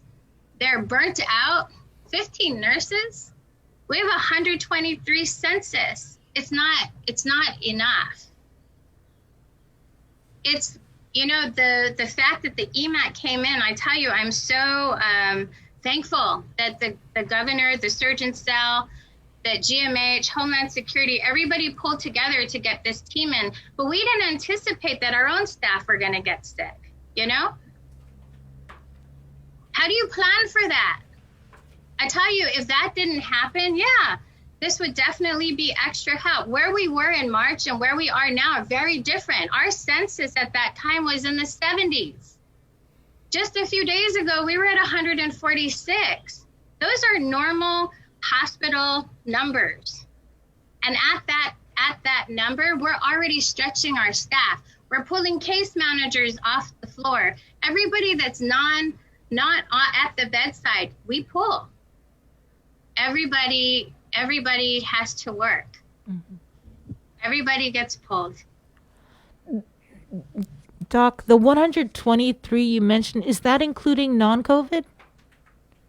The 123 includes non-COVID. Our COVID census today is 48. What's the maximum bed capacity at GMH? I'm gonna defer that question because that maximum capacity is with staff. Right. Yeah. So it changes. Doc, it doesn't matter if we have a 250 bed capacity. If we only have enough nurses to do 123, then our max capacity is 123 today. And that's our max then. And that may change tomorrow. Right. You know what I'm saying? Yeah.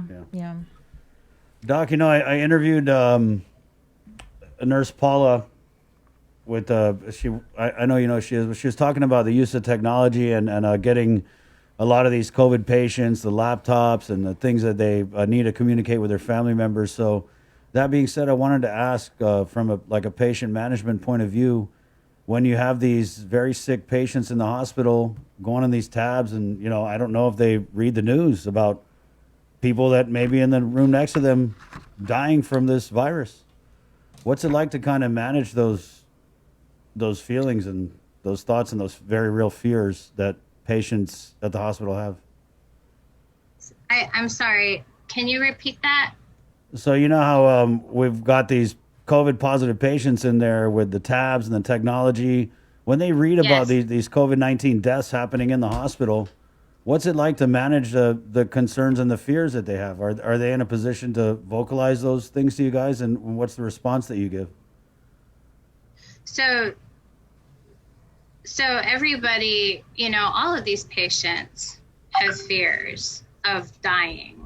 Nobody wants this disease. Nobody wants this virus.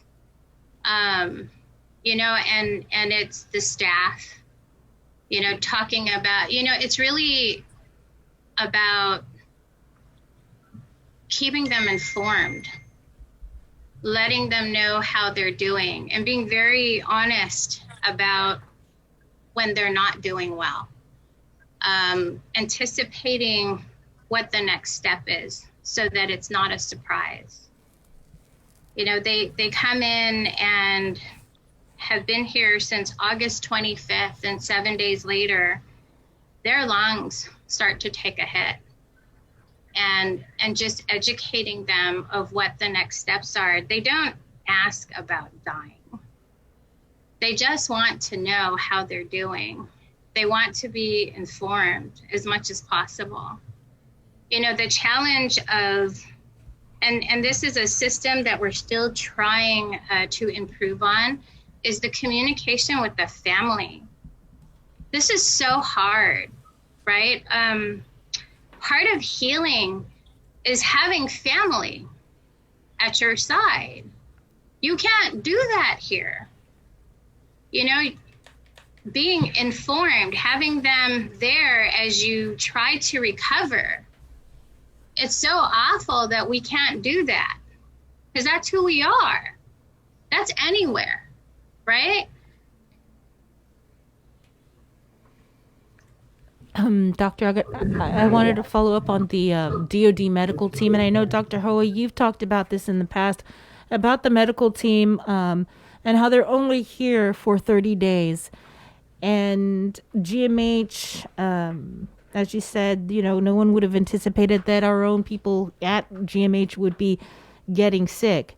And so what are we going to do when this 30-day deadline comes up? I mean, I don't know if there was any final determinations made that this was going to be extended. Can you guys provide an update?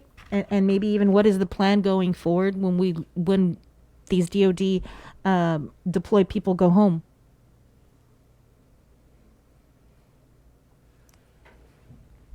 I think that from the PAC, we understand that they be here for 30 days, but we understand we're going to ask them to stay longer if possible, because, as long as GMH are trying to recruit physician and nursing staff from off-island, if we have a plan together, then we hope that they stay longer. I know Lillian was trying to ask them to stay longer, so it's the PAC and the surgeon cell and the governor. But Jolene probably have more info on that one. Thanks, Twa. So same, yeah, we will. We are definitely working hard to bring in other nurses, travelers from private companies. Lillian and the administration is working very hard to try and get them in as soon as possible. We would like to request for an extension so that we have an overlap of the staff. At this point, does it even matter if to even continue talking about the skilled nursing unit or having these hospital tents outside of GMH? I mean, do we really even need to continue to plan for that if we don't have, as you guys have said, the staff? And yes, absolutely. We need to continue to plan because we want to open that SIF.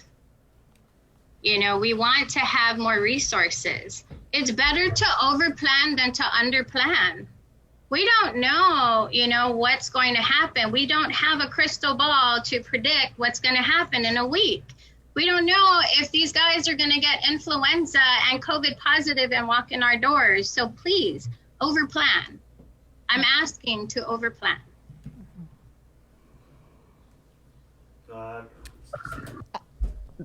Did you? I don't know. I'm just floored by this whole thing. So. Doc? I was just going to ask, has any nurses or doctors or anybody quit GMH because of what's happening and the stress is just too tremendous? Are you aware? The thought of quitting versus actually doing it, I'm sure many have. But if we don't do it, who's going to do it? Who's going to take care of our community? The same hospital, right, whose windows are leaking. And by the way, we're supposed to have this big storm. So guess what? Our ops, our housekeeping staff, our safety department, everybody's going to be running around trying to catch water. I mean, that's what we face. That's our daily. And then you add COVID on top of that. Working here is tough. It is tough. I tell you, if people want to volunteer their time to come and help us out, we're open to it.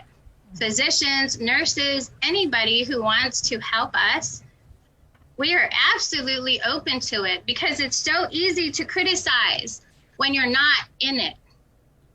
So I am happy to, I'm sure everybody would be happy to get more help because that's what we need. We need more help. It takes a lot of manpower to get stuff done because we have an old system here. Dr. Egan, what keeps you there? When you describe what's the leaking roofs, you haven't seen your children. It's always been GMH because this is where my family is and this is my community. So are we looking for someone to go patch the roof? I'm just going to put the call out. Where are my roofers at? If you guys, there's no construction, so let's go work on this roof if that's even possible. Sorry. Seriously. Yeah, I mean, I am being serious. Seriously. Yeah. Anything else? No. Somebody's asking, what are the requirements to volunteer? Yeah. We actually have a volunteers program. I'm really serious about this. We actually have a volunteers program. I'm going to ask our MIS, or Don Robinall, who's the head of our MIS division, to see if we can put this information, if it's not there, which it should be, on our website, so that you can see the process. It's not just walking in the door. We actually have to go through a process. Right. Dr. Uggen, can you provide any update on this nosocomial infection investigation that Lillian was talking about was underway a couple weeks ago? I'm going to defer that to Lillian. Okay. Thank you, Doc. I would say in closing, but I feel like you've said it all. But is there anything you want to add in closing? Stay safe. Stay safe, practice your infection control and prevention, wear your mask, wash your hands, and really social distancing as much as possible. And I tell you, it's so hard, right? Because the one thing that keeps us together is when we break bread. It's being at the table and eating as a family. And even that, we can't do. Everything that allows us to enjoy each other, we can't do. So that's my advice. Stay safe. One quick addition regarding the Guam COVID Alert app. I understand, Dr. Uggen, you were instrumental in and vocal about the importance of downloading this app. I am all for, any devices that can take the human out of it. So, if we can get a lot of information more efficiently with a lot less manpower, I support that. Is there any? Okay. Yeah. Was there anything else you'd like to add, Dr. Hoa, Dr. Uggen? Senators are going into session today to talk about funding, and GMH obviously is in desperate need of funding. Public health, I know they were cutting their budget. So is there anything else you guys, or any message you guys want to say to our leaders? Yeah. Give us our budget and approve the CIP, please. Short and sweet. Yeah. Well, maybe not so sweet, but I like it. Short and stern. Dr. Uggen, thank you so much for joining us. Really, Thank you. we know you're busy. And, Yeah. Dr. Hoa? GMH can get. Yeah, thank you, Doc Hoa, for Thank you. putting us in touch with Dr. Uggen. Doc, we'll just, and flu shot, guys. So you guys want people to get their flu shots, right? Yeah. This season, everyone needs to get the flu shot. I tell you, just like Dr. Julian Uggen said, you don't want to come in there both with influenza and the COVID-19. They can coexist. It's very important that everyone get the flu shot, rather than get the flu. So please see a primary care physician, get the flu shot, especially the children, now that we know that. So please be safe. Again, thank you, Jolene, for coming on. I think everyone learned a lot from you. So she's part of the pack. Thank you. And, right. That's the hardest working person in Guam the last 6 months. So thank you so much, Jolene. You can come on tomorrow Thank you. too, Dr. Uggen, anytime. Thanks, Dr. Uggen. Thank you. Okay, Doc. See you. Thank you, guys. Dr. Be Hoa. safe. Hey, Dr. Hoa, we're not done with you though. Real quick, Dr. Hoa. Oh, okay. The PAG, they're meeting tomorrow. Last week, we understand from Dr. There was some discussion on what the chamber was talking about with us last week regarding low risk versus high risk businesses and changing it from essential to non-essential. Can you provide any information on what he was referring to? As we move forward to on PICO 1 here, the hospitalization would be the key for us to get out to PICO 1. I know that the tracing team are improving. They're adding number to our tracing team. to make it more effective and isolate and trace onto a positive. Our number will be improving. They are improving with the lockdown. It worked. So to move us out of peak hole one hospitalization, probably the key here. And we will talk to the business group, the Chamber of Commerce, CBB on how to move forward on the peak hole one. So some business, very limited business can be open safely, but we got to move very slowly. So we talk in the PAC a little bit about that. We have not discussed with the governor because we still try to work with the business group to see what can move forward. But our economy need to be open very, very slowly. Again, Dr. Agon is very cautiously, advises because she's in the PAC also to try to look at every situation, every business carefully. So yeah, they put into a low risk and high risk category for business. So we continue to talk tomorrow. I asked the PAC to come up with a list so we can discuss safely to see if we can open some. Again, it boiled down to our list going up to governor, and governor will decide which one she agree to move forward with. So it's going to take another week to 2 weeks or so for us to discuss this low risk and high risk business group. Can you tell us anything else about what's happening with this cluster at this construction workers barracks? Because, we have the governor's, the public health directive that all construction is supposed to cease, but yet we get a comment from Joint Region Marianas, and their military construction is going to continue. I'm kind of like, what is going on here? Yeah, this when they have worker leave in an environment like a dormitory in the barrack, it's always have a risk of infection go rampant over in the barrack. What happened is that in the span of a week or two, when you have a huge amount of infection come out at the construction company, and once we start to see that spread throughout multiple company, because they all work in the same site, because there's some, I guess, subcontractor and all that kind of stuff. So once you see that they have this little small pocket of infection in different company, you start to worry that, hey, if we don't control this and we get this aggressively, we have another surge of COVID positive patient in a cluster.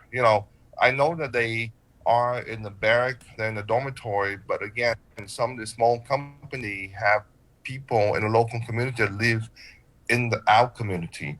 So if we had to put a stop in this really quick, and we decide that construction to be stopped, I'm not quite sure, but the military, they supposed to follow. I mean, there's a huge communication. I'm not sure it's clear within Gulf Guam and the military or not, but they gotta understand this construction site on base. I'm very disappointed that they don't follow that. I'm telling you, they have to keep in mind that I know timeline for construction is there, but if they don't help Guam and control infection, they're not dealing with the hospitalization. GMH will be dealing with hospitalization. Yeah. I can see Dr. Agon mentioned there. I mean, we are in a very hard situation, and we need the military to actually involve and work with Guam. There's a reason why the governor and the public health put that memo out, because we try to control an infection. And if the workers are getting sick and they need to be hospitalized, they will go to GMH. They don't go to Navy Hospital. Right. So the Air Force and Navy need really, really pay attention to what the decision is. I know one of the big company, one of the biggest company in Guam. I talked to them this past weekend, and they voluntarily didn't show up to work and hold off on the work on base because they want to support the governor decision. And I applaud them for doing that because we all need to be in the same boat. You know, we cannot stay in this peak hole one because of hospitalization all the time. So we need everyone to get help. And I think that there's a lot of communication improvement that they need to do within the military and Guam. Thank you, Doc. And again, I'm disappointed that the Admiral and the military did not follow the order, the memo put out by Public Health. I'm telling you, very disappointed military. We are for too. Not follow the government advice. I'm very disappointed, Doc, but I think you hit it on the head. Need to step up. Yeah, you hit it on the head because if these people get sick, they're not going to go to the military hospital, which is why I think they just don't want to listen because it's going to be our problem. Thank you, Doc. We got to run. Okay. Stay safe, Guys, Doc. be Yeah, safe, okay? you too, Doc, and appreciate your time. Thank you so much. Okay. Thank you. Bye-bye. Nice stuff. Wash your hands. 803, we're KUAM FM in Hagåtña, Guam. Yeah. Well. Yeah, ooh, they got their ears tealed by Dr. Hoa. We're going to go in. We're going to say bye to our viewers on KUM TV first. I don't know what camera I'm looking at here. Hi, bye. Thank you guys so much for KUM FM in Hagåtña, Guam. Jump over to our KUM News Facebook Live feed where we have more on the way. Just all kinds of backed up, but really wanted to give Dr. Uggan a chance to speak on the floor since this is her first time on the show and really want to get her on again already. Can we get around every day? So it's 8:03, guys. Esta to our KUM TV viewers, and we now go right into the KUM News Zoom room where we have Art Pears of the Guam Power Authority standing by. And Art, I know you have some breaking info. Hello. Good morning. Good Hello. morning, Art. Hey, Alfred, Christian Bream. Sorry, I'm just taking in all that information that Dr. Uggan was talking about. Right. It's very sobering. Yeah. My I goodness. guess we all got a bitter pill for breakfast this morning. And I like she's real, man. She's real. She said that the doctors are down. And the nurses just are like when I was at just like when I was at GMH, they were using duct tape to hold the curtains up. When thinking about the funding that they need to get, I'm really sad about it. Feel you, Art. Now they're using super glue, probably. Anyways, on a lighter note, Chris and Bree, the authority is launching an SMS service. Mm-hmm. It's a free service, a text service about what we're calling power alerts. It's a two-way messaging system in which customers who have already registered their mobile device numbers with their GPay account can receive real-time update information on scheduled and unscheduled power outages that we have going on in the island-wide power system. And they would receive it not for the whole island, but for rather where their account is at. So let's say, Bree, you're up in Jigo, and there's an outage affecting your area of Jigo. You would only receive the text message outage alert for that. You wouldn't receive it for like where I'm at in Cañada or other areas of Barrigada or Ganya or anything like that. It would just be to where your meter's at. And it's free. There are options. You would see alert come to you that you've already been registered in a welcome message. If you want to opt out of the service, it's free to do so. You just click as a response to the texting service. Now, while it's free from the authority, you may want to verify with your telecommunications carrier if the text messaging on their end is also free as well. And if customers want to find out more information, they can go to our website, GuamPowerAuthority.com. You can call customer services 647-5787-88 or 89, and they can inquire more information about it. We have FAQs already set up on our website. It's on our Facebook page as well. And I would encourage customers, to get this, to take advantage of this service. And use it as much as you can with your paygpay.com account. If you want to update your contact information, you can do it there as well. And I think it's a great service, long time coming with the investments that we made for our smart grid system. I'm glad for, especially now with all the virtual learning going on, parents can have that verification if there's an outage affecting their area or not, so they can let their school administrators know if their kids weren't able to log on and so forth. So I think that's it's timely that we're going to be going through this, and we're very happy to roll the service out as a value-added convenience to customers to interact with GPA offline and online with this addition to your online experience with GPA. Well, thanks, Art, and congratulations on the launch of that SMS Power Alerts program. I did want to ask, though, because I know a lot of people are concerned. What is the status of GPA's disconnection policy? Should they be in fear that their power or even water, if you can speak to that, will be disconnected during this time? No, Bree, I think what it was that we kept emphasizing was to communicate with the utilities, both water and power, customer services, get on that payment plan. You know, if you recall, we have that 12-month option on a case-by-case basis where customers can avail themselves of that. I mean, but you know, we can't read minds. If you don't communicate with either water or power, we don't know if you're gonna avail of those services. But you know, we won't disconnect accounts, but we have no recourse to do so. To bring you in to get you on the payment plan, then please do so. But for right now, no customers that I'm aware of have been disconnected for non-payments when there's options for you to make payment, to arrange a payment, and to communicate with GPA. So we want to put that out there, that we're empathetic with everything that's going on with our island. We know the hardships, financial hardships that people are going through, that families are going through. But we want to work with our customers, and we're here to help them.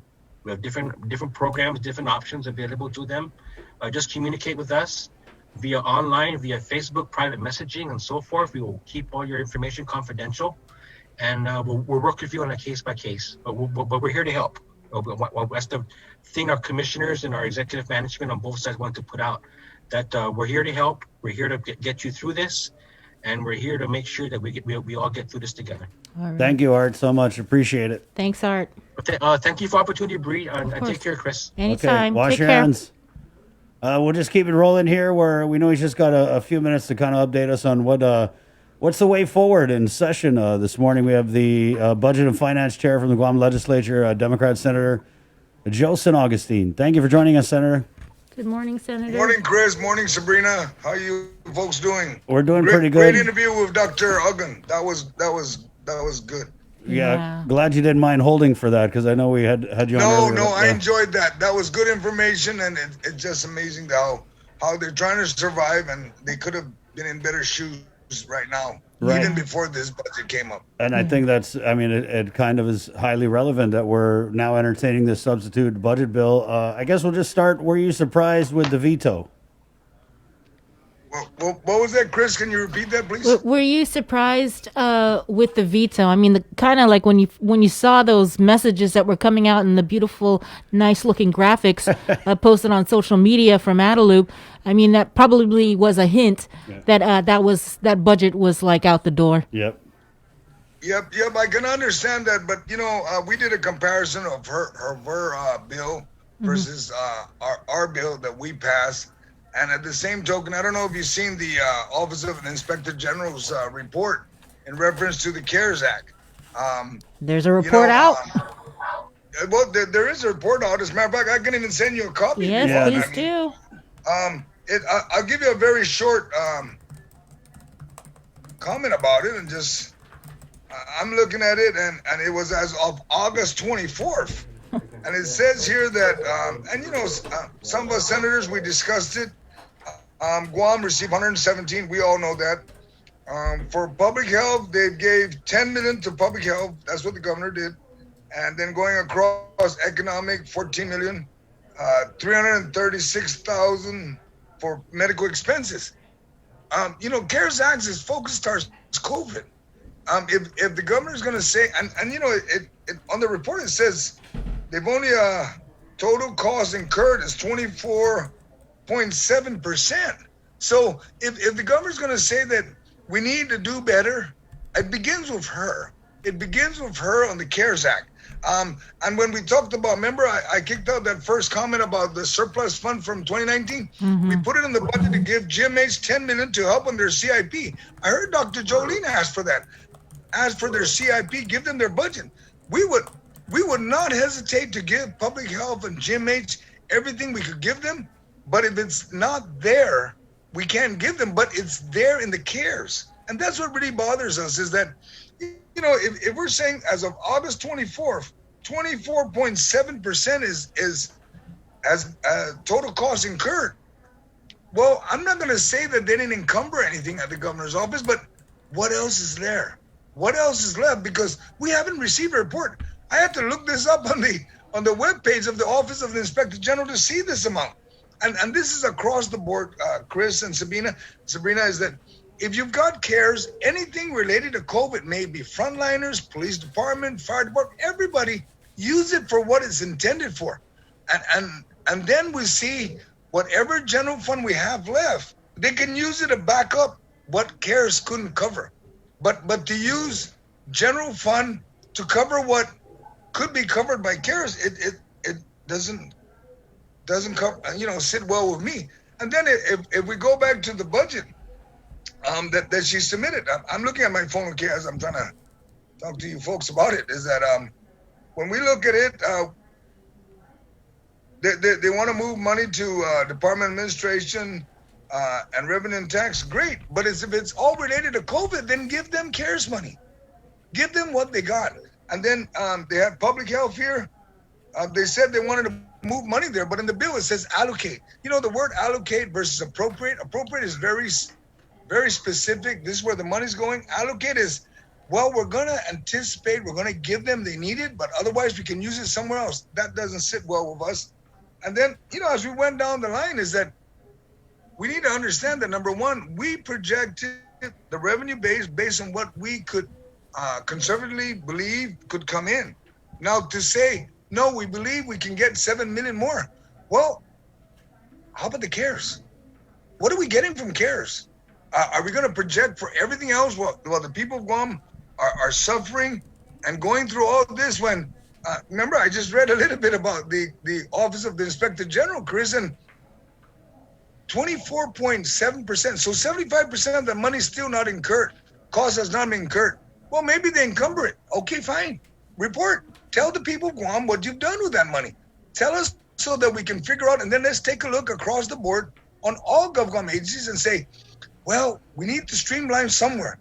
Well, why don't we take a look at on the administration side, which controls the effort to streamline, to say, maybe we need to start consolidating agencies. Maybe we need to find ways to reduce the cost and shift that funds to where it's needed, so that when we get on better footing, which is more money, then we can shift gears. Then they can do what they want, because they're in control of that. We're not in control of what they do in the streamline. So that was a good earful. You're like Yeah, the that Dr. was- Uggan of the legislature this morning. But I will send you guys the copy of that report. Who did the report? OIG for Treasury or for who? I think it's the Office of the Inspector General. That's from the states, from DOD or DOI. But I will send you. I'll send Jason a copy so you can post it and show it. Yeah, he's got it. Right. Yeah, because I know when we spoke with Edward Byrne last week, he was saying that only about 50 million of the 117 million in CARES Act funds was actually spent to date. Yeah. Oh, we had a So it's comment a here. lot. So there's no transparency. There's a comment here, Senator. Chris. There's no transparency in the legislature between senators and the governor. Not surprised. So There's what? no transparency between the governor and the legislature. Is that what you said, Chris? Yeah. Well, I was very clear when I stated about what the Office of the Inspector General says, and if Mr. Byrne is saying they spend 50 million, okay, 50 million or 117, I think there's still 7 million there they could use for public health, and I think there's probably still some more money they can use for GMH. GMH is hurting for doctors and nurses and all those folks. Use the CARES money for what it was intended for. Let's start with that. Let's use what we can use. Let's rebudget. They should rebudget what their priorities are on CARES and shift it towards what the intention was for COVID. Because everybody, all of us are all trying to do what we need to do to protect ourselves and to protect the community. But if there's money sitting, okay, 50 million. Wow, simple math, right? 67 left? Come on, 7 million is there. Why do we need to change the budget to 7 million? And if right now the way it's tracking, if we keep going down the road, we're not going to have enough money. I mean, even DOE is asking for money for other areas, and we will want to give them. But how do you give money if you don't have money? And how can you project something where the projection is very slim? And if that don't come in, so then we go back into a deficit. We go into where they say, they kicked out all the news saying we can do better. Yeah, we can. Let's begin with CARES. Let's begin with that, and let's help GMH in the CARES issue. GMH, public health. How much true funding is DOE getting to help them so they can not use their budget for anything related to COVID to protect their students and their staff, and shift that for their other needs? Yeah. There's a lot of. Well, and I see too with the mass testing. We're going to work it, and we're going to see what we can do today. With the mass testing as well, Senator, it's like we have public health, they don't have the staff, they don't have this, but you're right. I mean, this money is sitting there and it's supposed to be used to help us fight COVID-19. So just what's really going on? Why aren't they using the money where it needs to be used? Well, you know what, Chris? Senator Reeves was one of our leaders that said transparency. When we pushed the transparency, we got the first response about the CARES money, how much was budgeted and stuff like that. I keep asking my staff, have we got an update? Do we know where they're going and what they're doing? And all I've gotten was no update. What is so hard to update? And exactly what you said earlier, Chris, where's the transparency? If we're going to work as a team, then we got to work as a team. TEAM, not TIM. Chris, you got information. Hey, there's I have information, you need there's it, no Lou in team. I have no problem. I just wanted to, you keep talking about the CARES Act funding. I mean, you guys aren't planning on planning to legislate how this CARES Act funding is going to be spent in the upcoming budget session, are you? No, we can legislate or appropriate any of the CARES money. That's you can if you're Senator Amanda Shelton. Ooh, burn, right? I mean, Senator? you can. She did. No.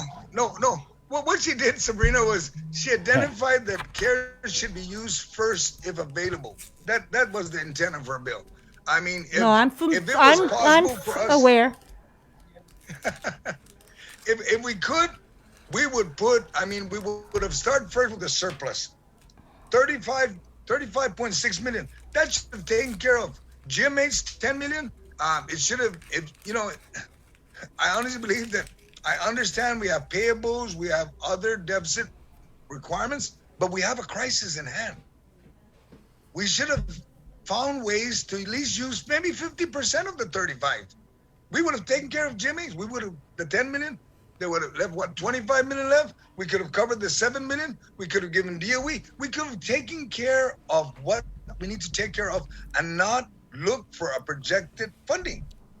Not ask the people, go and shop. They don't have jobs. Right. People may lose their homes. So it sounds like you guys were taken for a ride. Again. I think they need to take the child lock off the vehicle. I remember, Senator, you said when you guys were having your meetings, we were, we're talking, we're dialoguing, we're going to come up with this budget, we're working on the revenue projection, and boom, you had this surplus. Yes. You feel like you've been duped? Yep. That sounds too mean, but I understand. That's not mean. Let's be real here. It is what it is. I know where you're coming from, but I try to take it and just insist that number one, whatever funds we have available to federal, unfortunately surplus, I guess, is gone. But whatever federal money we have, we need to take the biggest bang for a dollar. The people of Guam are complaining, and they've been calling my office. They're calling every senator. They're calling everybody. Where are we at? What are we doing? And you know what? We only appropriate the money, and we only saw, approximately, the budget we passed, $775, and to ask for $7 million more, it's. We need to remind ourselves that, and the people of Guam saw that, we were on virtual discussing the budget. We've also expressed there that we asked for their attendance, the administration. We didn't get their attendance other than specific directors and agency heads. And then now at the tail end, after we pass the budget, you're going to say, well, no, we could still see 7 million. Well, you should have participated throughout the event and keep expressing the existence of that projection and trying to convince as many senators as possible to increase. But after the first day, they basically bailed out. So then, All right. we've been duped. Yeah, there you go. Well, So what's real gonna quickly, real quickly though, I wanted to ask about your position on the GURA raises. The board approved the raises, given the fact, raises, even though it's federal funding, but the optics of it, as Senator Moylan has pointed out. It's not good. The optics is not good, and I think the governor should be the one to step in there, because that was a board they appointed, and the optics is not good. The timing is not right. I mean, nobody should be getting any pay raise. Nobody across the government of Guam, or even in any government of Guam related federal agency. Even if they got high performance ratings? I understand they did, but as the overseer for GURA, we found out about that when we read it on the news. Like, oh wow, they got a rating. Wow. I called and said, how did you get a rating? I says, well, the board decided. Okay, the board is appointed by the governor. Okay, then that's on the governor. The governor maybe should ask the board to seriously consider, holding back on that pay raise, even though they did implement it, and let them figure that out. Because if it was Gov Guam, we would on the legislature side, we would not be very, very pleased, because it's wrong. Anywhere across the Gov Guam, there should be no pay raises. And many people have said, before you reduce anything, legislature should reduce their salary. We already did that. We reduced our salary by what, 25, 30,000? Can't get any lower.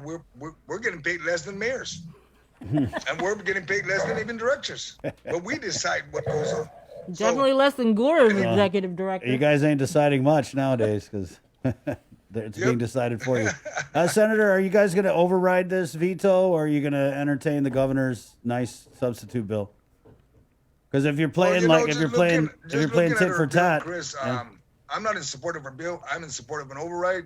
I'm hoping that the senators that did vote for the bill would seriously consider an override, because number one, if I hate to put it this way and sound bad about it, but if the governor's bill doesn't pass, for example, and the override doesn't happen, the worst case scenario, we could see a government shutdown in October, and that's the wrong message to send to the people of Guam.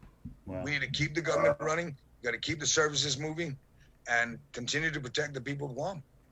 So my message is, number one, either pass the governors or override the bill. And I'm in support of the override, Chris. So I'm in support of the override.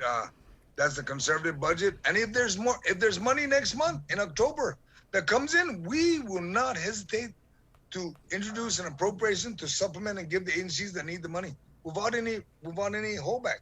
That would be the easy one. But if you can't see it yet, how do you project something that doesn't even look too nice today? I mean, even today, the Office of Finance and Budget, my office, said that the projection right now is that we're not tracking on special funds coming in. General fund may be coming in and it looks good, but special funds not. And who backs special funds? General fund. So it don't look good right now. And if it looks good next month, then so be it. Then we'll move from there and we'll shift that money there. Okay, Senator. Where it needs to go. GMH, public health, public safety, education, and we move from there. Thank you. All right, thanks a lot, Senator.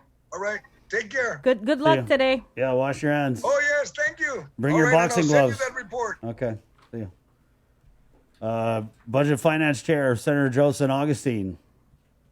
Sounds like he woke up on the wrong side of the island.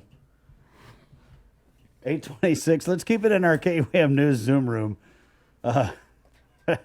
This story is So it's kind of broke over Thank the goodness weekend. Nestor's working on the budget. Because I wouldn't even know where to start with that. We're bringing on here, we have a customs officer, Eugene Egros, who is currently being quarantined, and his attorney, Rachel Zuzu, who obviously represented him. You guys were able to get this case heard before the Department of Public Health and Social Services. Good morning, first of all, Gene. Good morning, Rachel. Good morning, Chris and Sabrina. Good morning. Good morning. And so I saw that the court had come out with something, but what I'm curious about is if, because I read what they had come out with, why does it still look like Mr. Egros is still in quarantine with that court ruling? And Rachel, I guess you can just address the ruling, the decision that came out and what it means and why he's still sitting in the hotel. Right. So we were anticipating that this might occur, that Mr. Egros and his family would continue to be in quarantine even after the court found pretty significant findings in our favor. Currently, what public health has in place is this 12-day test, which I understand now from talking to other people in quarantine has not been followed. But this 12-day test was actually not given to Gene, even though the court ordered it. My understanding is Gene's 12th day was on Saturday. Yesterday was his 13th day, and he should be eligible for release today, tonight, or early tomorrow morning. So my understanding, I'm going to defer to Gene, but my understanding was that public health did contact Gene sometime yesterday afternoon to try to schedule this testing. My client chose not to do the test only because it would take no quicker than 24 hours to return a result, and by that point in time he would have already been eligible for release anyway. So that's specific to Gene. I think there is a bigger problem that's going on with public health, and the court has recognized that problem, and that they really don't have these directives that are consistent and that they follow through with. So, well, let me backtrack. There is no directive. The court found that public health, as of Friday, Saturday, and even as of today, Monday, has no valid written directive for quarantine of these individuals at this government facility. So right now, they're being held without improperly. The other option that public health can take is to apply for the court's order for a directive of quarantine, and that can be extended for up to 30 days. And the point there is that they'll have to go into court continuously and regularly, and they have to, public health has to explain to the judge why a continued government facility quarantine is necessary. I don't know what the numbers look like today, Chris and Sabrina, you guys would know best, but as far as I saw, I don't think that there were any positives that were found in quarantine in the last few days. So how effective a government facility quarantine is today, that's something that public health is going to have to explain to the judge. Right, and I think we saw this, Rach, early on where the prior director, Linda Pinco DeNorsi, actually went to court, remember? And there were all these flyers passed out to all the people who are being held in quarantine at PacStar and the other few facilities. So I guess my question is, what changed from that point? Because it did seem like she was trying to get that involuntary quarantine taken care of through, I mean, I don't even know if that would be the proper route to do it, but it kind of sounds like, from what you're saying, that it would be. Yes. Right. 10 GCA 19605 says that is the proper route to do it. And Linda, at that time, I believe that was back at the latter part of March, was getting good advice from somebody because that was in accordance with the requirements under this emergency health powers and dun, dun, dun! Superpowers. Superpowers. Say superpowers, Rachel. Say Superpower. it. Yeah. Unchecked. This is why the courts are there, so that the court can continuously check them when need be. So, Well, yeah, now I think.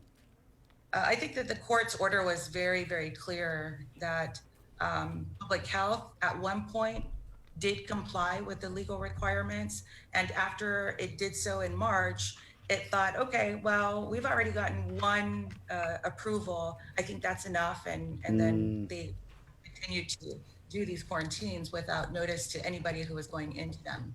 And let's just go over to Gene now. Gene is a customs officer, and Gene, let's just take us back to the beginning. You took an off-island trip, returning to Guam with your family. Did you guys have the negative COVID-19 test results in hand when you arrived home? Yes, we did, Chris. Chris, before we proceed, I'd like to mention something. The media continues to portray me. I mean, the media continues to say, "Well, I'm customs officer." Okay, I filed this petition on behalf of myself and my family. I'm not filing this petition on behalf of my position as a customs officer. So let's, I want to clear that up. The media has made it look like because I'm a Guam customs officer that I'm entitled to certain entitlements. But I want to get it straight. I filed as a citizen, as on behalf of myself, my family, and everybody else who's affected by it. Right. And Gene, when you talk about how the media has framed it, I know that that's not us because we haven't covered this until now, but I only brought it up as an example because I see that we're giving these nonsensical exemptions to people who are less essential than a customs officer. So that's why I'm just saying you're a customs officer, because we gave a pretend exemption to a make-believe farmer who was politically connected. A make-believe farmer who only got his bona fide farmer certification a month before he left island. So I just see a clear and blatant abuse of this exemption policy. And I mean, I don't know, what you do with customs and if it's essential. I'm just merely saying that, hey, we got a guy who I think it could be argued that he's maybe, essential. Protecting the border, it kind of seems essential, especially with the COVID. But that's why I was bringing that up. Gene, I understand that you filed this on your, as a regular person. Yeah. I understand, but we understand. We all understand. Between the four of us on the show right now, we understand. But there's people out there in the public, that don't understand that. They're just going to continue to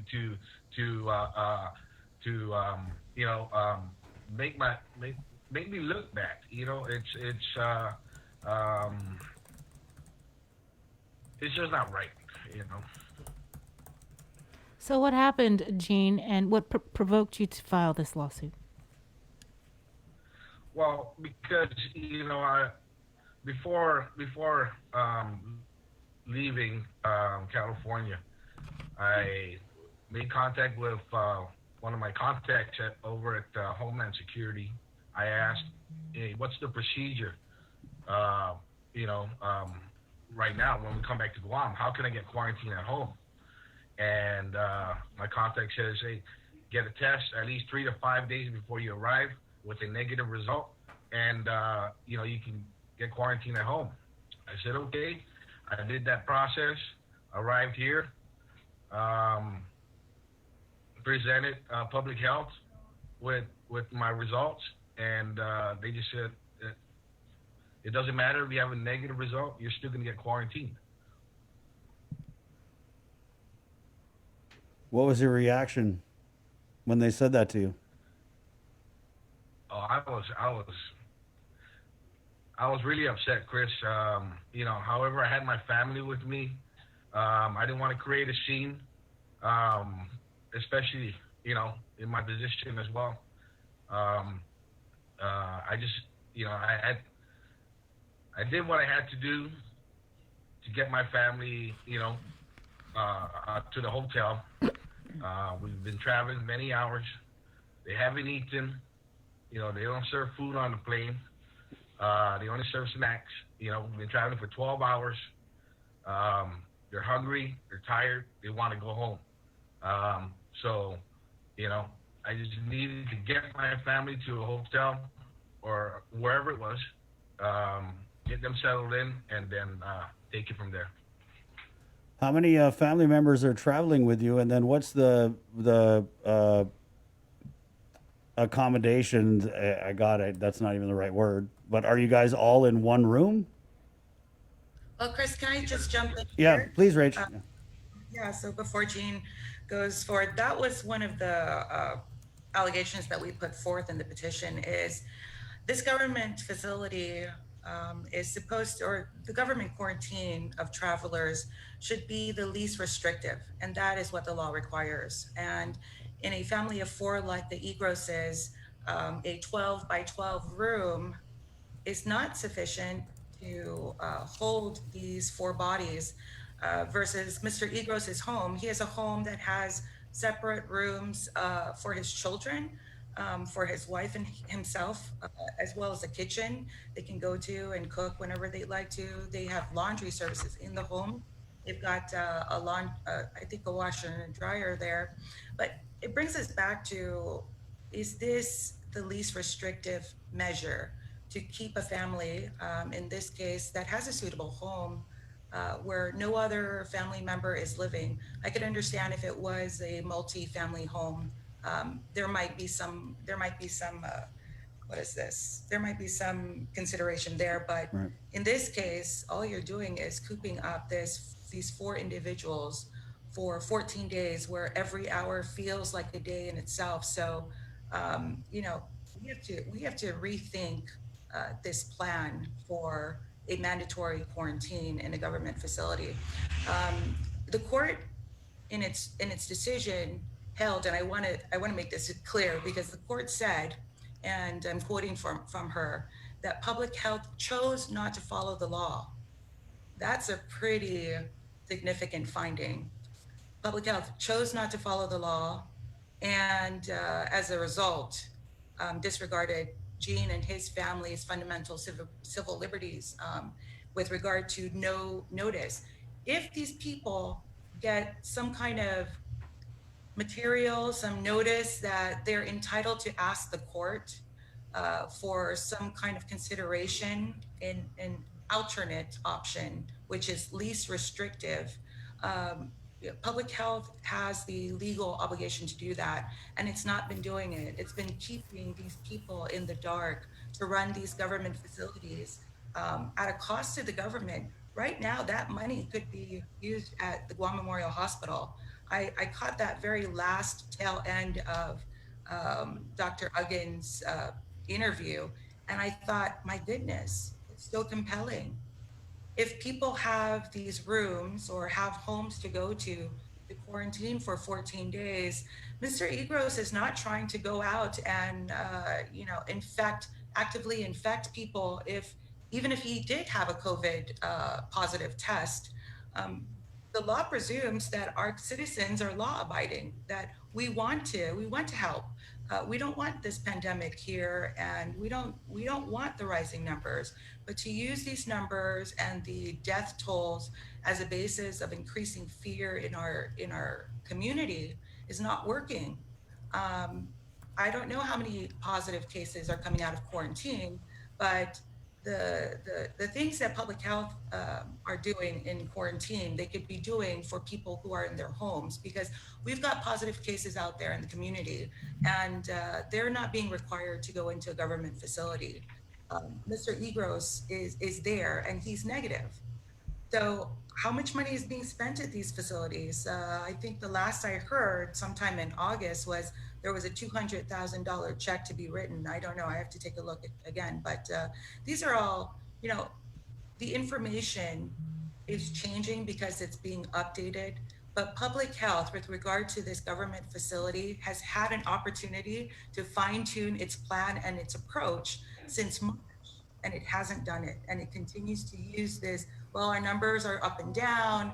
We don't really know what the case will be for tomorrow. Maybe that might be an appropriate response let's say in the case of Guam Memorial Hospital, because that really is a number that fluctuates based on several different factors. But I think Guam is the only, again, I have to double check my facts, but the last I checked, I believe Guam is the only U.S. jurisdiction that has a mandatory government facility quarantine for travelers.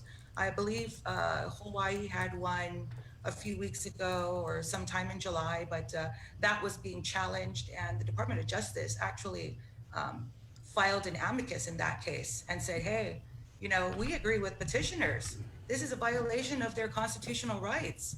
So we get it. We're not that these people should be released into the public. We're saying we should release them into their homes if their homes are suitable to quarantine. Let's save our government some money, redirect those funds to the hospital or to other efforts that we could say works to reduce these numbers. Because to keep non-COVID people or people who at least have had some negative results locked up, it's not working. Yeah.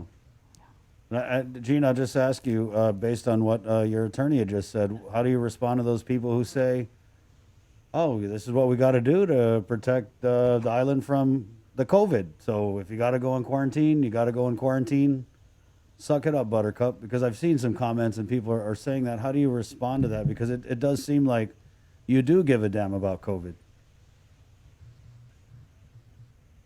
Oh, of course.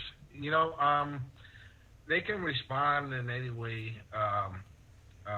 However, I got a negative test result. Okay, the bottom line is, we all got COVID testing, and we all got negative test results. So, why quarantine me at a government facility or this hotel when I have my own home? I have a home to go to. Okay? It makes no sense at all putting me and my family, in this 12 by 12 room for 14 days. It makes no sense at all. And we have a negative test result. I can understand if we didn't take a COVID test and we had no justification to show that we had a negative result, then I understand. Okay, put me up here. I deserve to be up here because I got nothing to show that I'm negative. But I have documents that stated that we took the test, we got negative results. So let me quarantine at home. Like my attorney says, I'm not asking to be roaming out in the public. All I'm asking is to let me go home. Let all these other people who have negative results, especially families who have a home here on this island, let them go home. Okay, let them go home. Nobody, unless you've been in our situation, you will never understand how it is. Yes, it's a 4 or 5 star hotel. It's beautiful, but my home is my palace. I can care less for this hotel. I can care less if this is a 5 star or 6 star hotel. I can only stay in this room for 2 or 3 days. That's fine. But for 14 days, come on. This is not a home. You know what a home is, or a house? It has everything.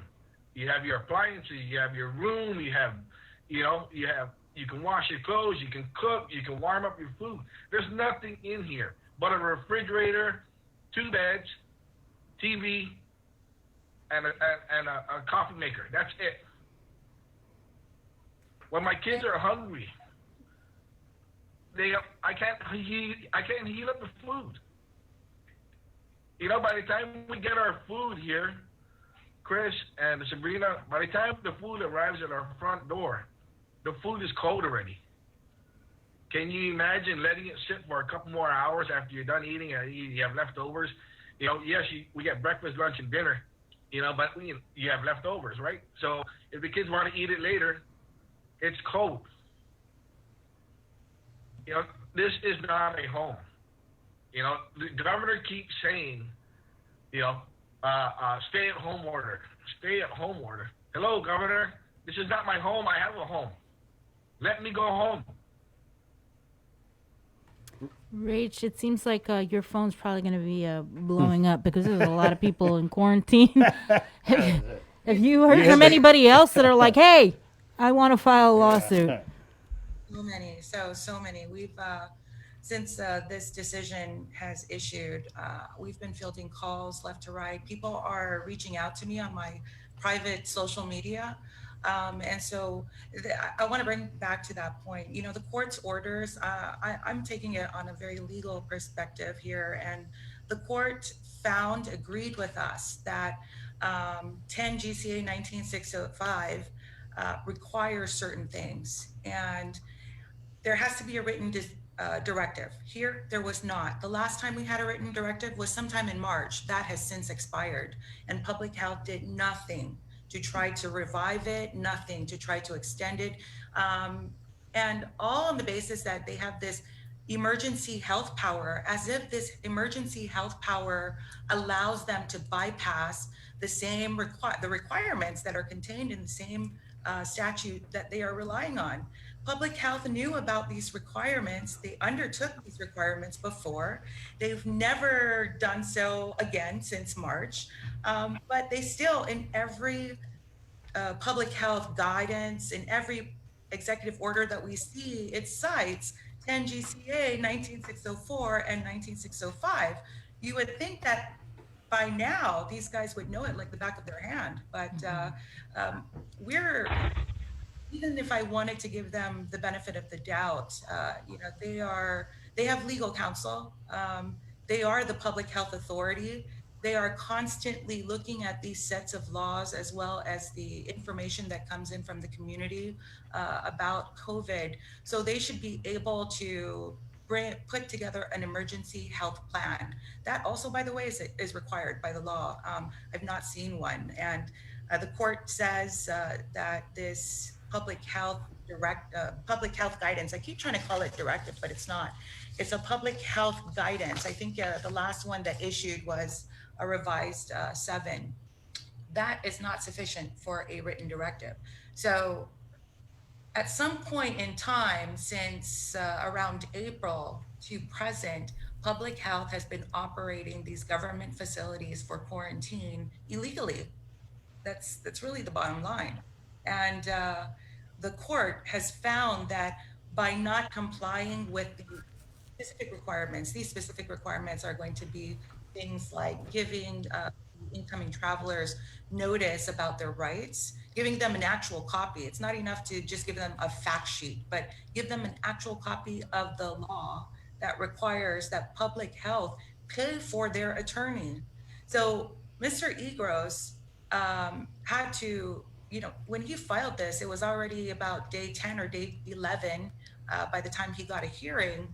But these travelers have a right to representation, have a right to a hearing, and also have a right for public health to pay for these things.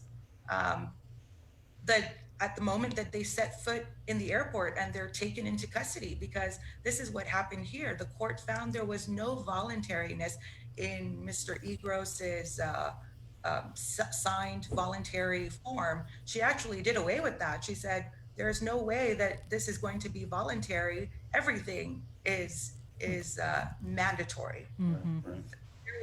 There was no ability to give consent at all. So this is for Jean, and this is for every single passenger that has come in and been presented with this voluntary form and asked to sign it. And the government argued.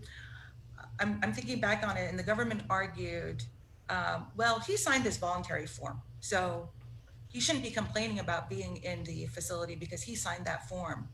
The court was pretty, she responded pretty strongly. This findings of fact and conclusions of law, this court order is really, really strongly written, and the court understands. And by looking at that, I'm so confident that the court understands that we're not dealing with, these little issues here and there. We're dealing with a huge civil liberties issue, and these are violations. Yeah. So how exposed are we? Are all the people who were held in the quarantine now? Are they going to be suing GovGuam for $1 million? Or what's the remedy?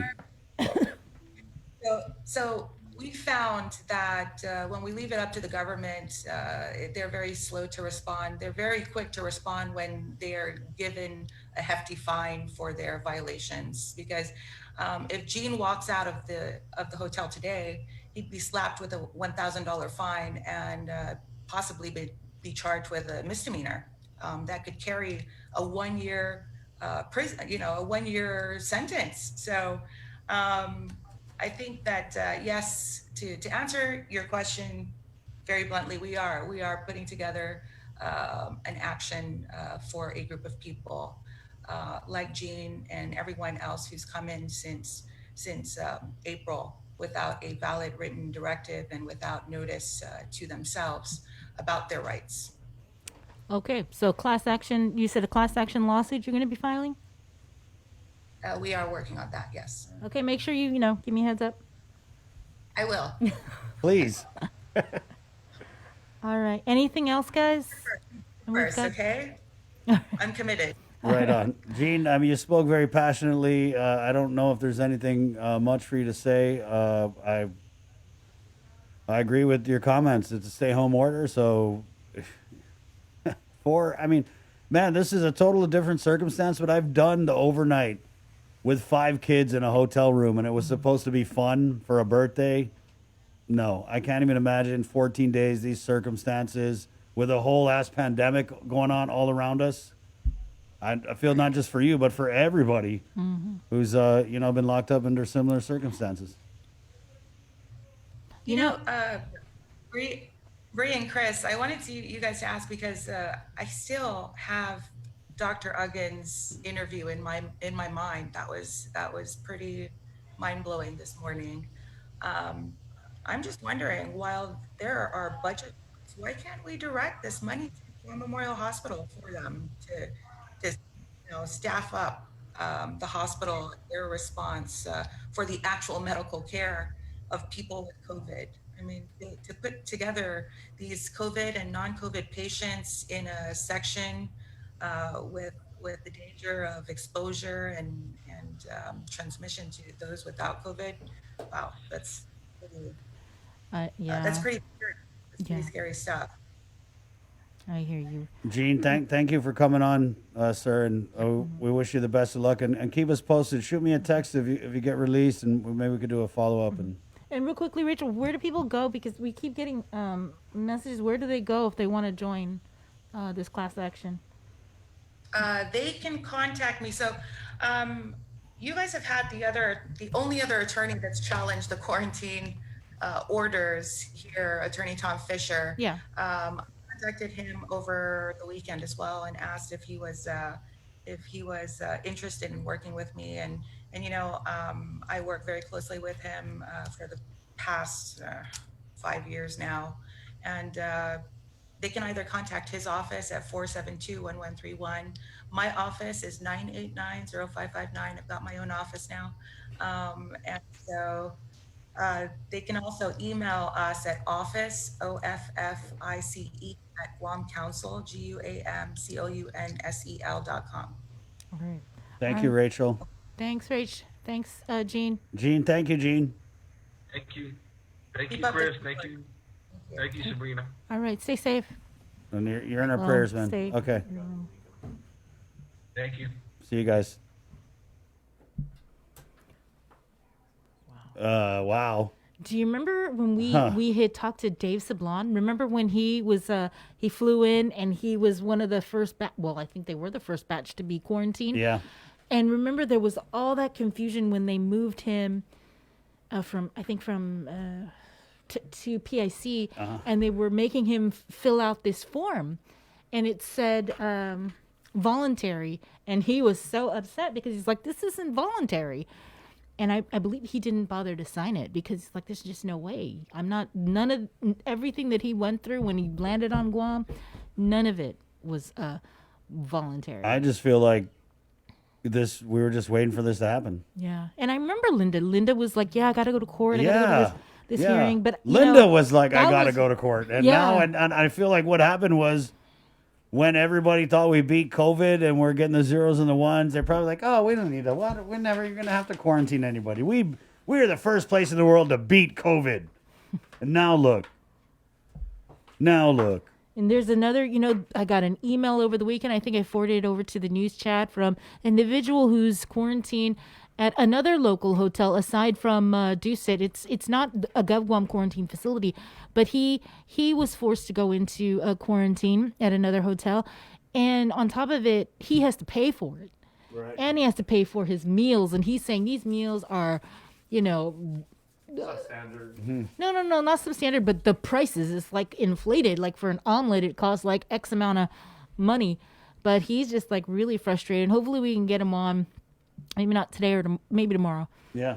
To Yeah, share I'm pretty his sure we story. can because I feel like the walls are going to come tumbling down. Yeah. 8:57. Let's hurry on back to the KUAM News Zoom room. I apologize. We've had our Board of Education chair and vice chair on hold up, but we just got to go to Lillian Posadas for a hospital update in the midst of this public health pandemic. Good morning, Lillian. Thank you for joining us. Good morning. Morning, Guam. And I guess we did hear a little bit. Well, we heard a lot from Dr. Jolene Uggan, but if you could just run through the census real quick and then maybe give us any more info on the deaths that we saw over the weekend. Okay. We have right now a total of 48 individuals in the hospital. Of the 48, 14 of them are at the ICU level of care. And of those 14 individuals, there are 12 on ventilator support. As far as the death over the weekend, fortunately we did not have any last night, so thank God for that. But we did have quite of a, losses, several losses of individuals to COVID, and so I've kind of lost track how many already, but I think the last one was a 95-year-old gentleman. And then prior to that, it was a 59-year-old gentleman. And now I can't even remember the other ages. Yeah, 58, 91. Yeah, 91. Year-old man. Lillian, we know it was at the Naval Hospital, but we're just asking if you have heard any other information about this 10-year-old boy who passed from COVID complications over the weekend. I really honestly don't have any information on that individual, the 10-year-old. I'm just assuming that perhaps it was Naval Hospital was the nearest facility, and maybe the 10-year-old was having probably some severe respiratory emergency situation that they needed to bring him to the nearest emergency facility. And so I'm assuming it's a civilian humanitarian, or that the individual is a military dependent. Yeah. I have no information. And then going back to the 95-year-old, and I don't know how much of this you can confirm. 91. I'm going back to the 95-year-old who passed, I think, at the end of last week. Right. Is he part of a married? What was he part of a married couple that's hospitalized because they have COVID? That is true. That is correct. And I just heard the most heartbreaking and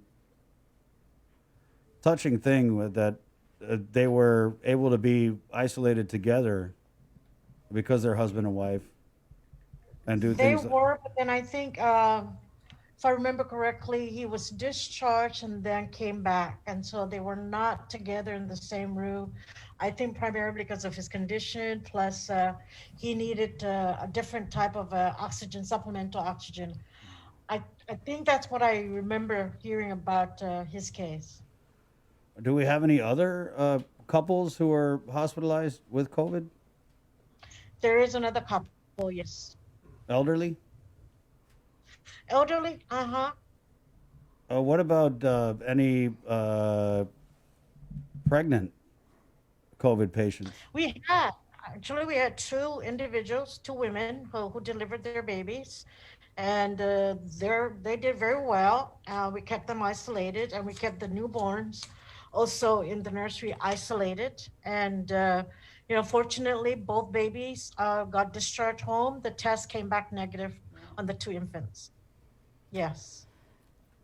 Lillian, is there any, I guess, during the first wave, we had seen efforts to, I want to say, increase space for the morgue. Right. What are we doing anything currently about the morgue? The morgue. Yeah. For the expired bodies. Yes. Okay, we do have that 40-foot container right outside of the CME office, Chief Medical Examiner's office. And, it's in between our parking and their parking. So it's right there by the cliff site. And we have used it. We used it last week. We had 8 expired bodies in there. And so I don't know today because, oftentimes the funeral home, they come and they, pick up the remains for processing of burial or cremation. And so this morning, I'm not quite sure if the remains are still there or if they've already been taken by the funeral homes. So it sounds like we're utilizing that space that was, I think it was stood up as part of the mass casualty plan, right? Correct. It was stood up for the mass fatality. The container, is it, I don't know if it matters, but is it non-COVID expired bodies or COVID? Or they were non-COVID is what I understand, because our morgue, CME morgue, not CME, our GMH morgue, which is non-COVID, it was full to the capacity. And so my understanding was that it was for non-COVID remains, human remains. Can we follow up then? We had asked Dr. Uggan about the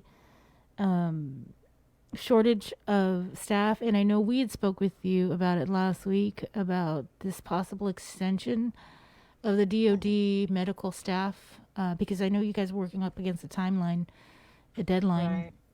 So was there any word whether or not this extension was going to be approved, or any movement on trying to get this contract for additional medical personnel? Sure. We'll start first with the DoD. Yes, we requested. I discussed it with the governor and with Admiral Minoni when he did a site visit last week. The possibility that we'd like to extend for another 2 to 3 weeks, if that's possible. This is also the first half of the team that we requested. We requested about 36 CCRNs that we needed. And so we received the first half. So we're also in discussion with the authorities and the representatives from DoD if the second half, if we are going to receive the second half, or that we extend the first half that we have on board right now. So those are the two options. While we're doing that, we're also working with a staffing solutions company.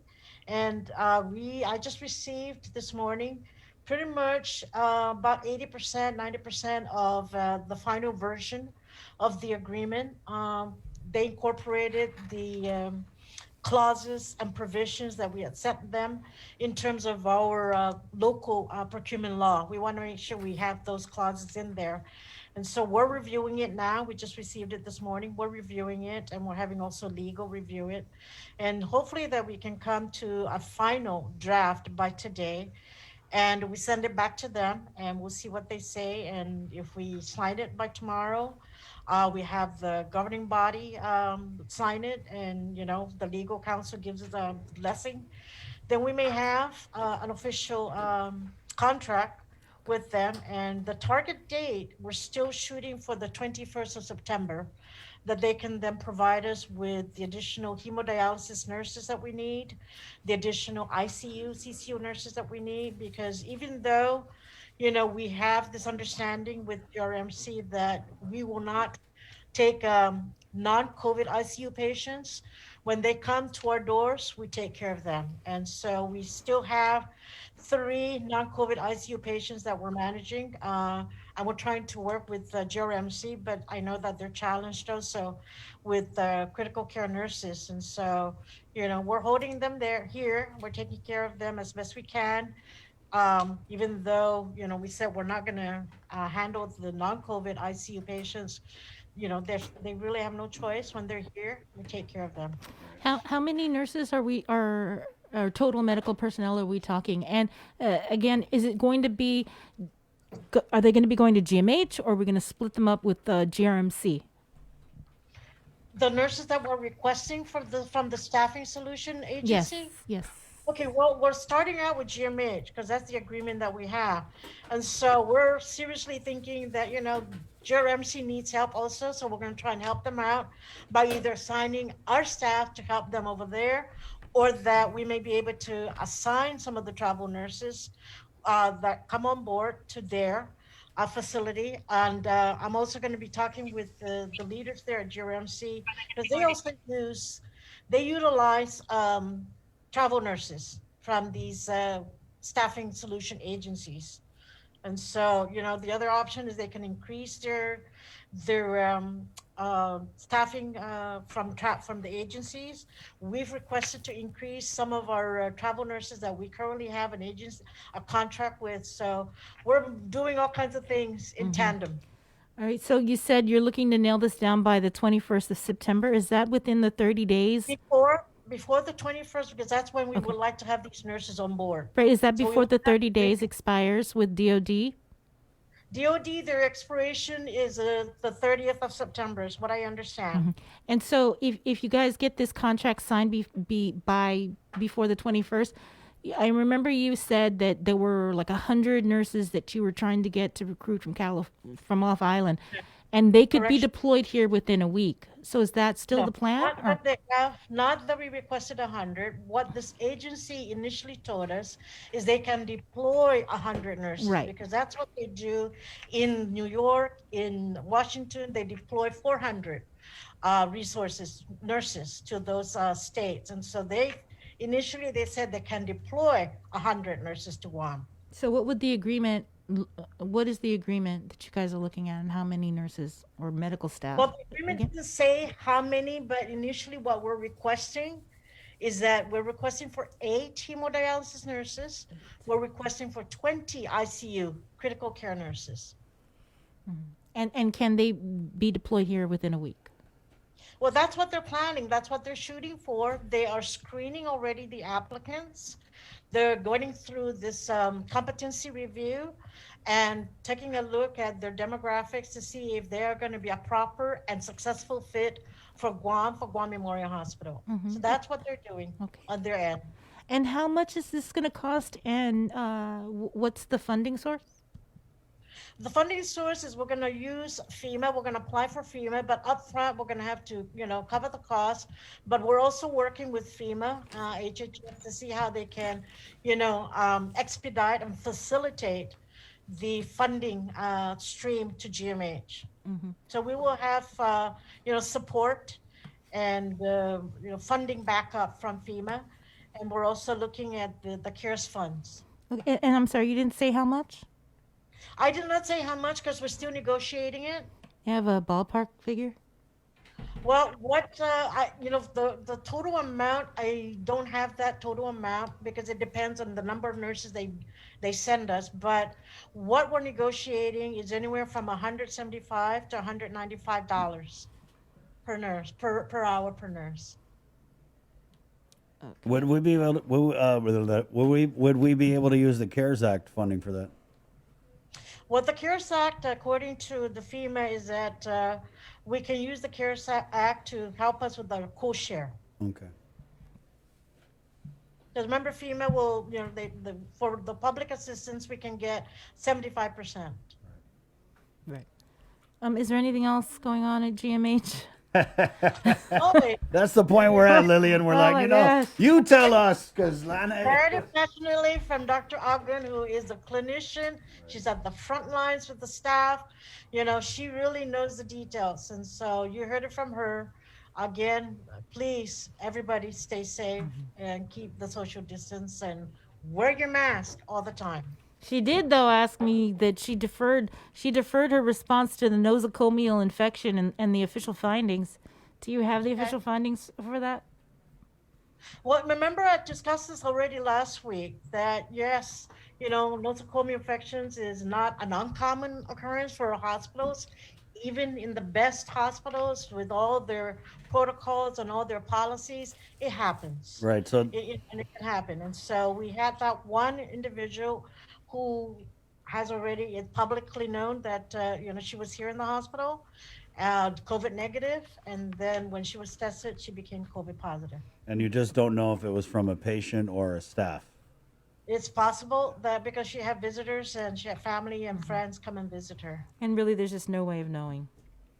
It's hard to say. It really is hard to say, to pinpoint where exactly you get the infection. Right. All right.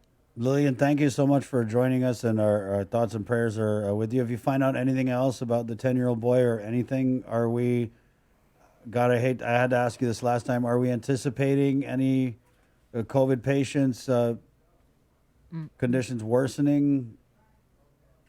Well, their lives, Dr. Uggan said this morning, they're really, really critically ill individuals. And so, like I said, there's about 12 of them on ventilator, 14 are ICU. So as she said, anything can happen. They could be stable, then they can crash, because it really affects their lung system, their respiratory system. Right. And then she had also talked about the kind of a vascular component where it's going through the blood system and affecting other parts, like a heart attack, stroke. So that was, to me, that was pretty eye-opening. Absolutely. Yeah. This virus is very brutal. I've heard it called other things that we won't repeat this morning. Okay. Thank you, Lillian. Look, yeah. That's that. Okay, wash your hands. What? You know she wasn't going to say it. That's though. me being classy. Hey, we'll take and I'm not. Yeah, Yes. okay. We'll take a short break. Miss Maria, Mark, thank you guys, and we're going to get you on tomorrow, Miss Maria, so I appreciate that. Mark, I don't know if you got the memo there, but the chair just made a motion that you move the interview to tomorrow, so. And I seconded it. I'm not even on the board. So thank you guys. We can pop you on here. Thank you guys so much, and we'll catch up with you guys tomorrow. I hope you enjoyed the show, though, being in the KUAM News Zoom room. Not even going to get a hello? I'm telling them to say hi and bye. Chris and Brina, I see that both Senator Therese Terlahi and Senator Tello are on. Let them go first, because I think they have something important to share. We'll wait for tomorrow, and I'm sure my colleague will come back tomorrow. Just let them go first. We need to hear from them too, Senator Terlahi and Senator Tello. Senators. Happy birthday, Chris. Thank you, Mr. G. I was gonna sing to you, but tomorrow. I'm gonna need to pick you up for tomorrow. Okay, I'm ready. Shoot, Mark. Okay, see you. So we'll take a real quick break, and we'll come back with Health Chair Senator Therese Terlahi and the Minority Leader Senator Tello Tideway next. It's The Link on the Breeze 93.9. Happy Life GU Self-Storage, conveniently located near the Harmon McDonald's. We offer affordable rates, online payments, and auto bill pay for your convenience. Plus gate access daily from 6 a.m. to 9 p.m. Call us today at 648-7867 for more information.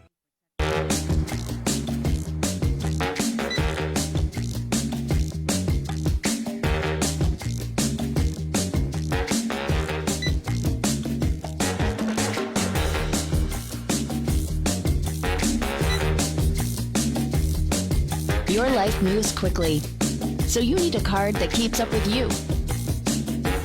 Tap and go with our contactless debit cards. Just open a checking account at First Hawaiian Bank.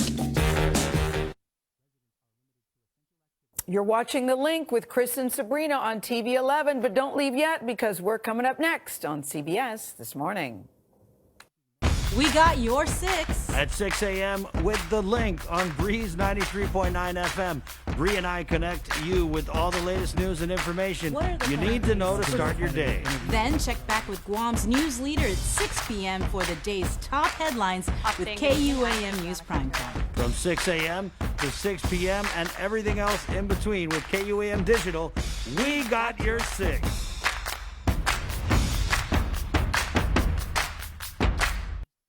Hafa Day, my name is Zena Cruz Vecina, a registered nurse with the Department of Public Health and Social Services. COVID-19 continues to be a very real threat to Guam. Wearing an appropriate cloth face covering in public is a simple and important way you can protect yourself and others on our island. During a pandemic, no single action will stop the spread of the virus. Wash your hands often with soap and water, and stay 6 feet away from others. Prevention saves lives. For more information, please call 311 or check out our website at www.dphss.guam.gov.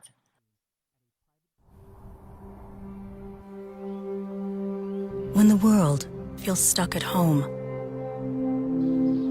there are people who would love nothing more than to have a home. Disasters don't stop during a pandemic. Together, we continue to give help and hope to those in need. Help now at redcross.org.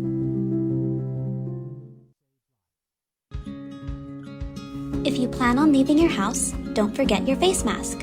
Along with hand washing and social distancing, wearing face masks can drastically reduce your risk of infection.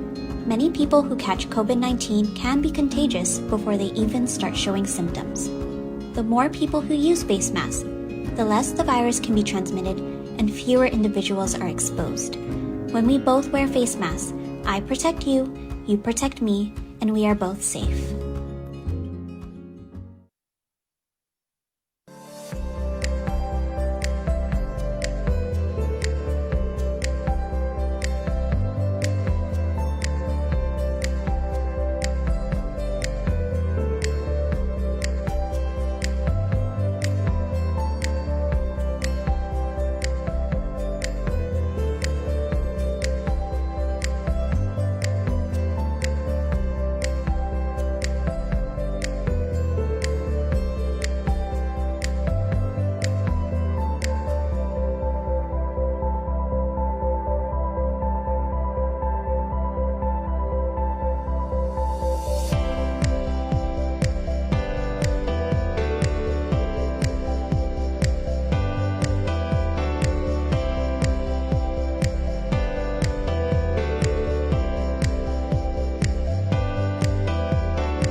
One of those mornings could use a little margarita in your coffee. In your margarita in your coffee? You ever watch those old movies and they're like, I just need something for the pain? 919. It's the link on the breeze, 93.9. Let's just go ahead and go to the KUAM News Zoom room where we have, and they're about 40 minutes away from session. The Legislative Health Chair, Democrat Senator Therese Terlahi, and the Minority Leader, Republican Senator Tello Taidagui. Good morning, ladies. Morning, Chris and Sabrina and Jason. Good morning. Good morning, Chris, Sabrina, Jason, and Chris. Happy birthday to you. Yeah, day. Nice. Thank you. We haven't heard you sing in a long time, so Yeah, Phil, you want to just sing your answers in this interview? You know, sing the budget. The substitute budget bill. We're going into special session. Joseph Augustine wants to override the veto. But we got appropriations. oh my goodness. Jason hits the high note. This is sorry. great. This is great. See, Guard I your look glasses. Yeah. It's the budget, the musical. Sorry. Yes. Okay. You got to do a musical. You- That's the latest thing. You do a You know, musical. Interview with all musical. People Right. have to sing their answers. Not me. Yeah. No, you're going to rap it, right? Senator? Rap it. Grace will rap it. She'll rap well. Okay, let's just get right into it. Serious hats now. I know you guys had saw the interview with Dr. Jolene Uggan. You know, count on Sabrina to throw that that big fastball down the middle. Ask her about the budget. And I guess just what did you guys unpack from that interview? We'll start with the health chair, Senator Terlahi. Thanks. I want to thank Dr. Jolene. She's really, when they say front line, she's literally the front line at GMH for all COVID patients and especially those in the ICU. And so it's her expertise that our entire community is relying on. So I want to thank her for all the sacrifices she's making to be there all throughout this emergency that we are having. And it looks like it's going to be for a while. So I want to thank her. As to the budget of GMH, I just want to tell you, when they talk about CIP, it's very interesting.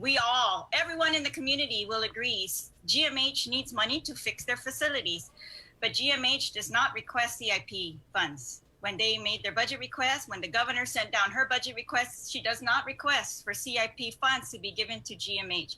It's only the legislature that has insisted that $10 million be given to GMH for CIP. And this has been going on for a while now, and we want that money to go to GMH regardless of, I don't know what's impeding that, right? But so we've again put that into the budget, and we expect that money to be delivered.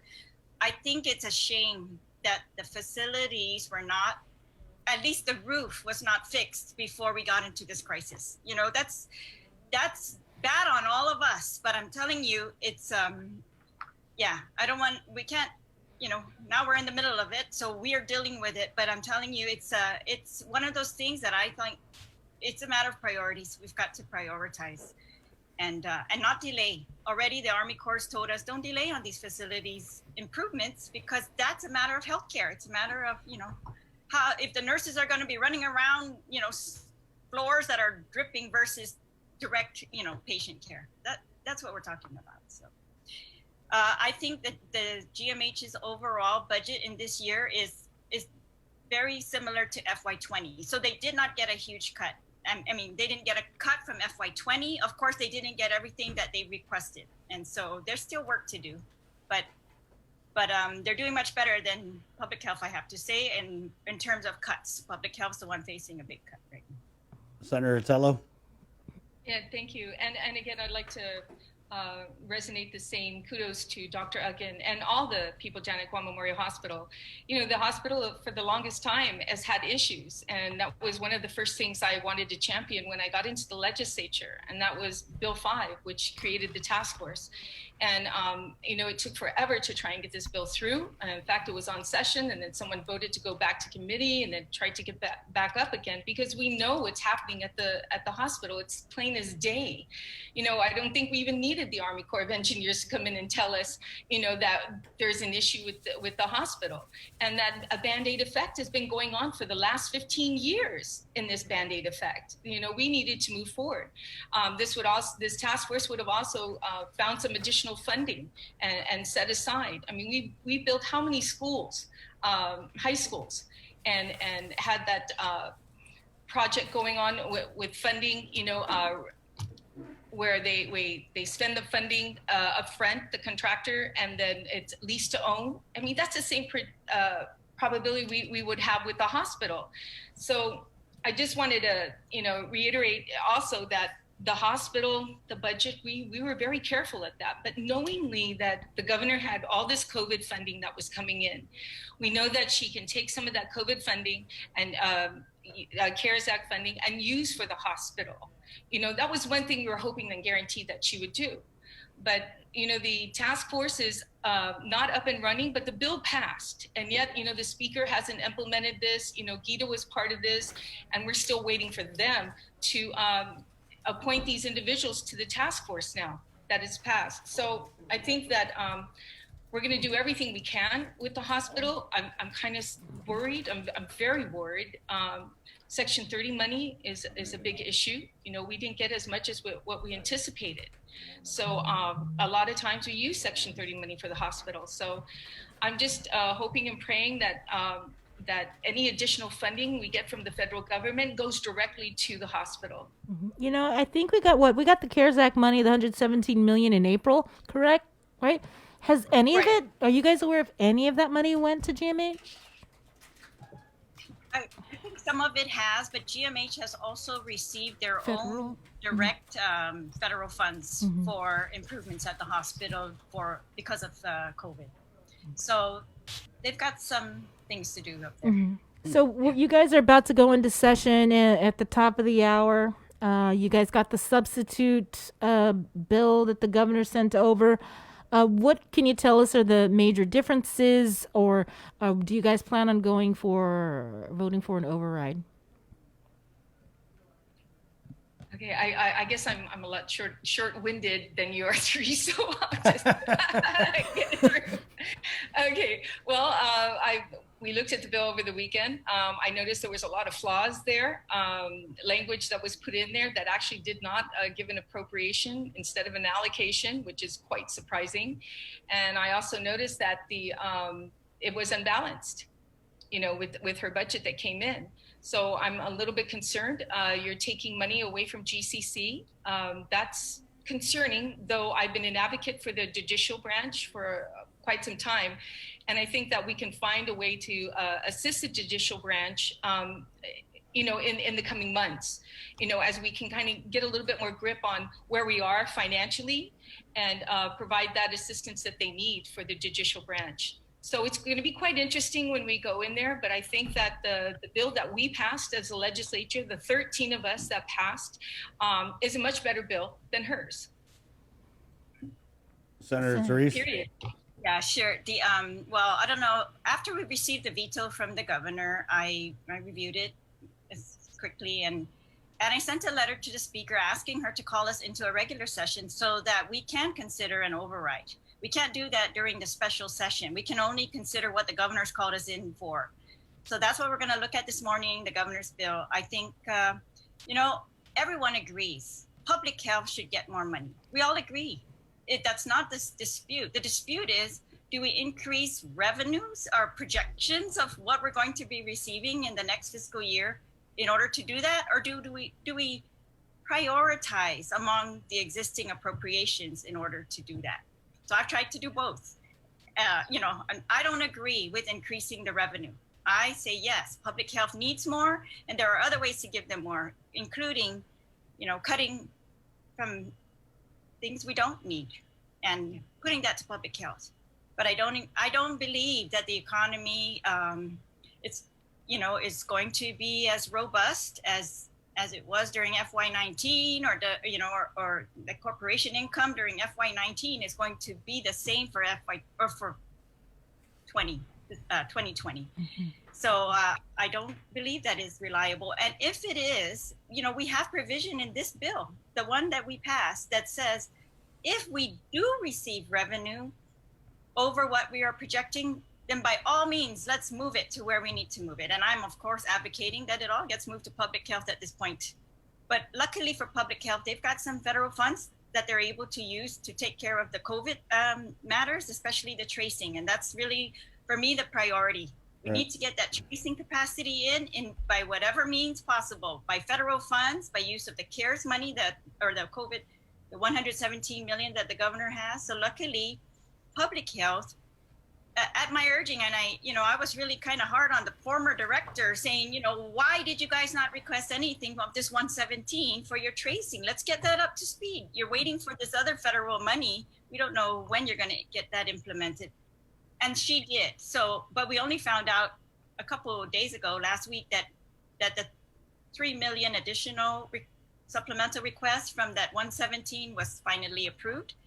So now they have to implement it. And, so you've heard their plans. They're expanding their tracing and testing. But I really believe that is the key to opening up our economy safely. If we can't get a handle on that and we can't be stellar in that capacity, we're going to continue to fail, and we're going to continue to lock down indiscriminately,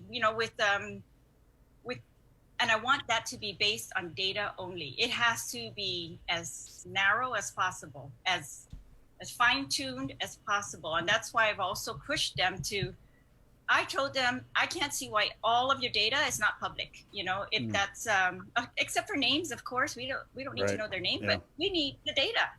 And I can't understand how decisions can be made without that data. Like, why are we closing bars if we can't see the data that says bars are the issue, or funerals, right? And so we hear that kind of from here or there, but we don't hear it formally. And so that's what I pushed them. And so I told them, if you're not prohibited, then you should be releasing the data. So they finally, at my urging, went and got a legal opinion that tells them what they can and cannot release. So I'm hoping, they said that they're going to start this week with a weekly release of increased data. And so I'm hoping that all our actions from here on are based on more facts. I sense Wow. So You need to get an opinion on data in the middle of a God. crisis to figure out what the hell we're going to do. That's just great. Well, the other thing is they were doing it differently for different occasions, right? And you guys have pointed this out many times. So, and I said, that just does not seem right. And it looks so political, and it looks, the businesses, of course, it sounds unfair to them, because you need to have a policy that can be applied across the board and applied fairly. And that's what. And that's one of the issues. I think that you hit it on the nail, is the fact that businesses are being closed, and you have the banks that are open. What's the difference, Right. between them? And it was not clear whether if someone was contacted with COVID in that business, they were shut down one day, and then they were allowed to open the next day. While other businesses, it would take them 14 days. They had to wait 14 days to come in. So it's just not clear to a lot of these businesses. They're very frustrated out there. They're implementing their safety precautions. And public health is mentioning they've had people going out and inspecting all these areas to ensure that they're following the guidelines of public health. And they're doing that. So why are they still maintaining that they have to shut down, but yet Bank of Guam and all the other banks, can open up? It's just not fair. And it's not accurate with that data showing any reason why. Example, the quarantine facility. Why is this individual not able to go home and quarantine, but yet another person is allowed to? There are no guidelines. And I'm glad the courts came out finally to recognize this issue. Well, there was So a point that was public made. health- You can test positive, and you can go on home quarantine, but you can come into Guam and you're straight to quarantine for 14 days. I don't, and even have a negative test. Anyway. Yeah, and at least, if you're going to do these guidelines, don't switch it the next day or make it up as you go. Set a plan in place. And that was one of my biggest concerns, while we were having this public hearing with public health. And I'm glad to hear that they're opening up a new agency in public health, to address it. And it's an agency that's going to stay there. It's not like just until COVID is here. They're planning on having that, but the problem is it's not going to open for another 6 months, and we need the assistance now. Right. I see it when you talk about data driven, and it's just uneven, the application, and even just something as simple as what's essential and what's non-essential. We just had a lot of talk over the weekend about, and I'm just saying this for a friend, not being able to buy like birthday cards or balloons, but then you can go buy other things that are probably less essential. So it just doesn't really, and I don't know who came up with these guidelines, but it's like someone's telling me they couldn't even buy a pair of Zori. Right. Well, what I'm hoping we're going to see is a more narrow definition of what is the high risk, right? Is it really buying the Zori that's high risk, or is it getting together in groups? And so, from what public health said during the hearing, that really does seem to be the risky behavior. It's that grouping. So if an establishment cannot prevent the groups, then those are the ones that, either need to change how they operate or need to close. Yeah. Right? Yeah. Plain and simple. And so I'm hoping that public health just gets that very clear right now. It's like you either prevent the grouping or you can't. We're not going to be able to function. It's just, it's frustrating, I think, for these business owners, because when you say like that, right? So it's the groupings. And so we have a lot of these small businesses that they don't have the floor plan, or they don't have the plan even to be able to conduct business while adhering to the 6 feet, adhering to the, occupancy. And I mean, we saw it when they opened them up 50%. It's like that wasn't good enough. And now the call from the businesses is let us open all the way. But do you think that could be done safely if grouping is the main concern about the transmission of the virus. Wait, no, I thought the main concern, according to the PAG, was people visiting family members, Right. or even having large, barbecues and things like that. Gatherings, It right. wasn't necessarily like.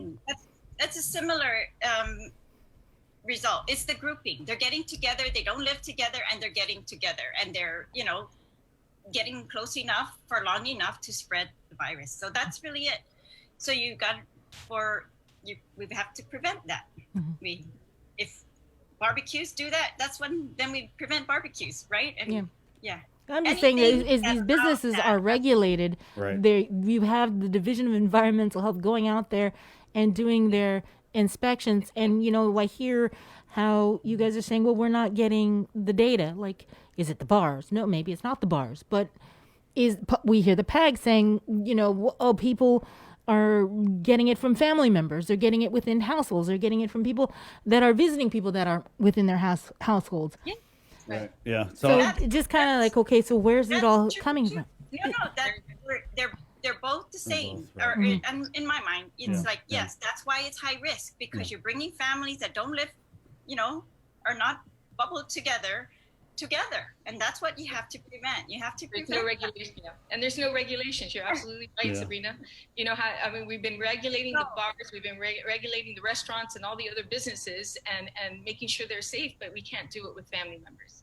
And as to the regulation, if I could just put I want to commend public health. They've worked all weekend to go and try to inspect these construction companies, whether they're complying with what the rules already say they're supposed to be doing. They're supposed to be quarantining, they're supposed to be having their own medical experts in there.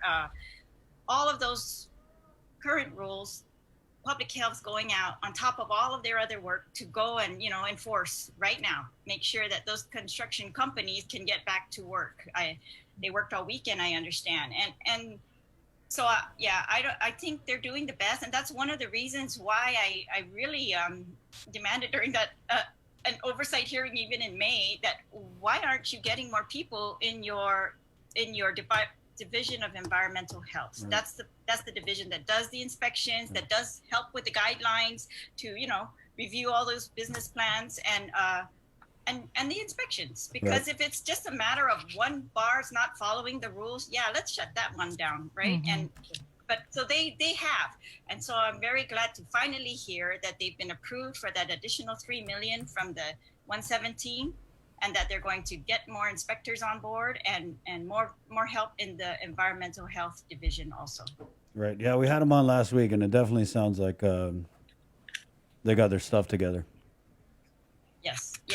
Tom Nadeau, he's great. He's thorough, and I think he's fair.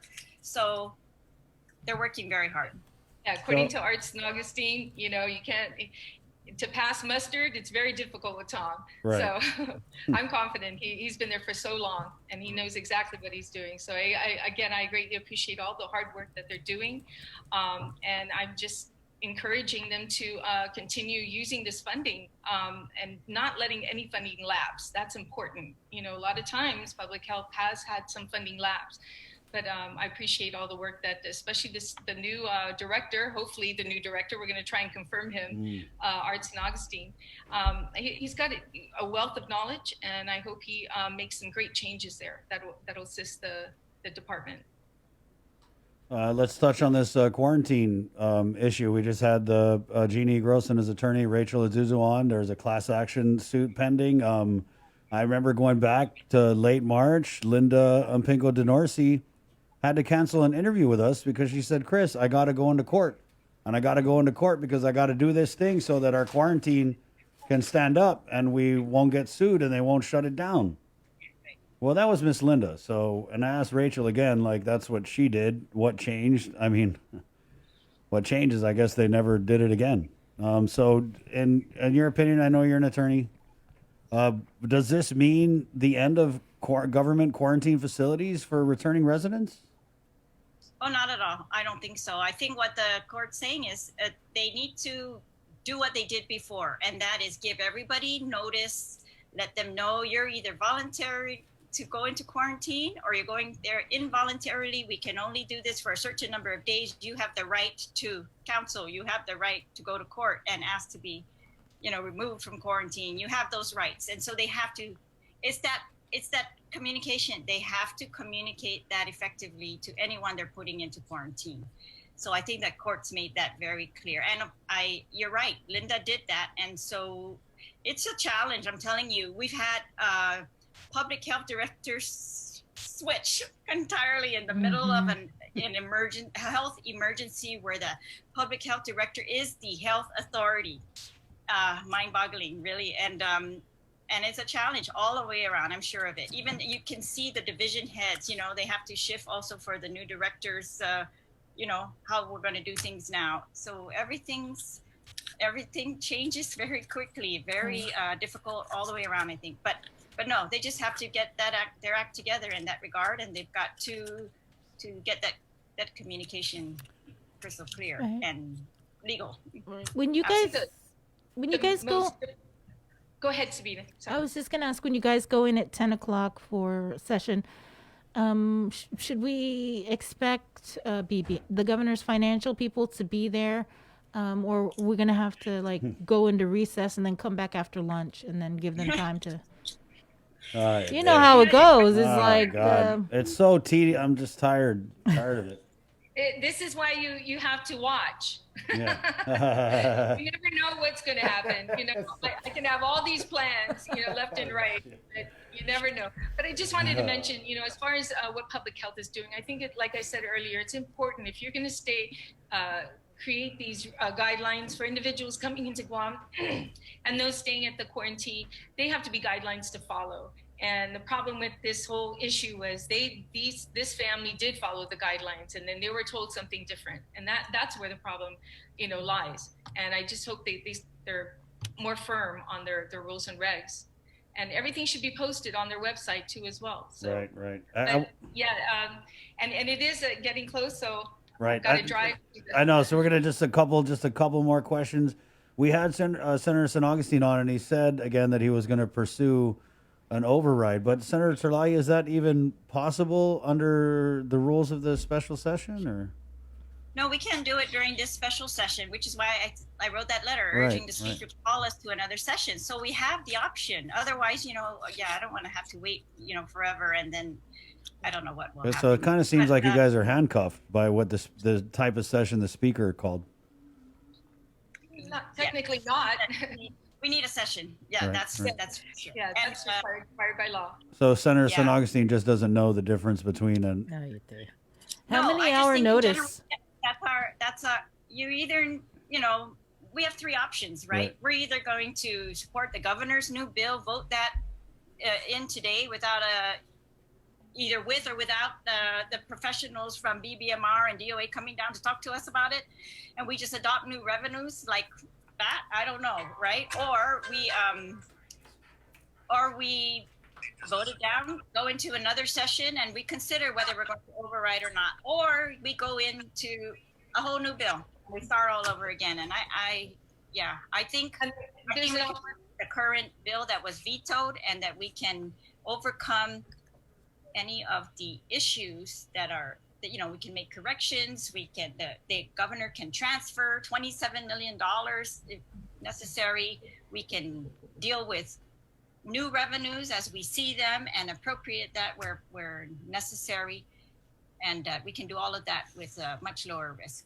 Yeah, there is one other option other than the, deal with it with or without them, vote it down, and then closed session go in. But there is another option to send the bill back to committee, to send it to committee, and then, go from there. But that's going to be long and drawn out. And, at the end of the month, we have to pass a budget. If we don't, then the current budget will roll over. And we know that budget is almost $60 million more than what we projected for 2021.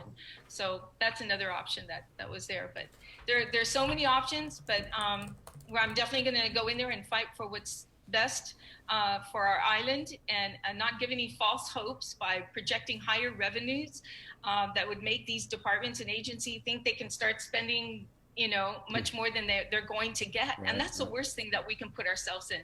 So, and if I could just add one more thing. So, we've cut $64 million from what we are spending today And you see how we're scrambling today. Some of these agencies, we're cutting $64 million from that because of decreased revenues.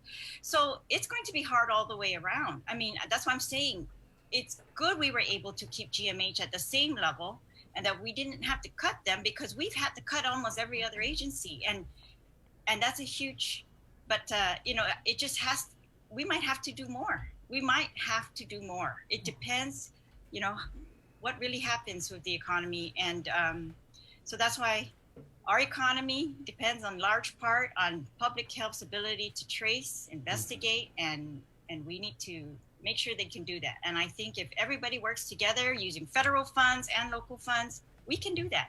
We can maximize our Medicaid. We can do all of those things. And we just need to do those and get to it. I just got to ask. We also need to assist to help the businesses get back on track. Bringing our economy back is just as important. We're hurting. Right. Guam is hurting. 30,000 people out of a job right now, and we got to do everything we can to assist them. And it's not just providing those who are out of a job, but providing assistance to businesses. Giving them breaks, and that's what we need to look at too. Right, and I know it's a balance act. Right. And the PAG is going to be looking at this issue too. They've been told to come up with a list of types of businesses that they believe they can open, and they're going to be discussing that tomorrow night. So it's definitely a conversation that's right on the front burner. I just wanted to close by asking about these GURA raises, because I know Ray is a big buddy of yours, Senator Tello. The board, don't choke. And I don't know, Senator Teresa, we'll just start with you. Optics-wise, go ahead. I'm glad you brought that up, because, man, when I saw that article, I was very upset. It's that's saying it nicely. It's honestly, I just can't understand it. Here we are. Yeah, we're arguing about public health, money, and give me a break. We're gonna give people raises in the middle of this thing. People who are already making over $100,000. I can't. I have no patience for that kind of stuff. I just don't see it to be necessary in the government. I not now, not ever. But it's federal funding. But it's the federal. It's under the federal. No, but this is federal funding that can go actually to those individuals who really need it at GURA, who seek assistance for federal funding. This money can go directly to them. It doesn't need to go to the director, who is already the highest paid director on island right now, by giving him, or the deputy. I really didn't want to say anything because, people will look at me, because he did this and that. No, it has nothing to do with that. I asked a simple question for board director, and later on found out, okay, this is a good friend of his that was nominated as a board. Okay, well, who gave the raises? Put two and two together. You stack your board with yes people, and it doesn't.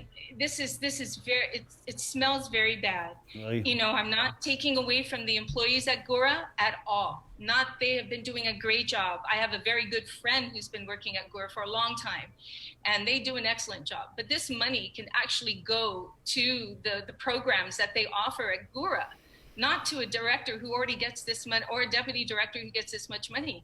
And during a time like this, ditto to everything that Senator Chalahi said.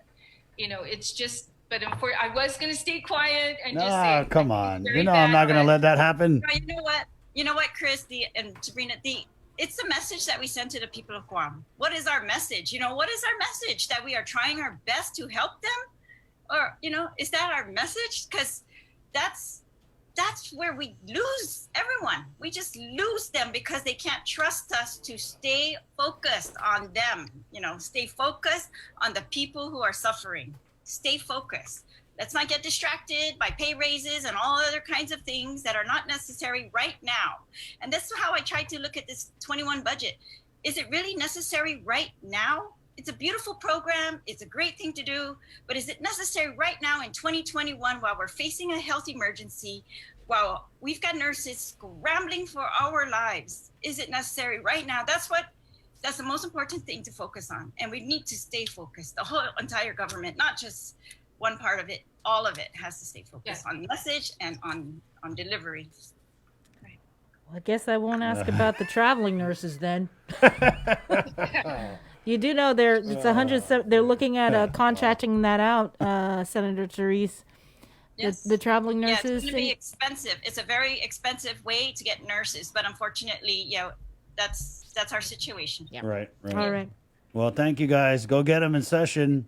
Like Senator Tello said, tune in. You never know what you're going to get. Yep, we'll be recess, come back, lunch, maybe not. Is it a Zoomy session? I'm just kidding. Feel free anytime to reach out to us, even on the recess, to find out what's going on. Yeah. You know, I want to be very transparent on what's going on in the legislature. Is So it? thank Are you so much.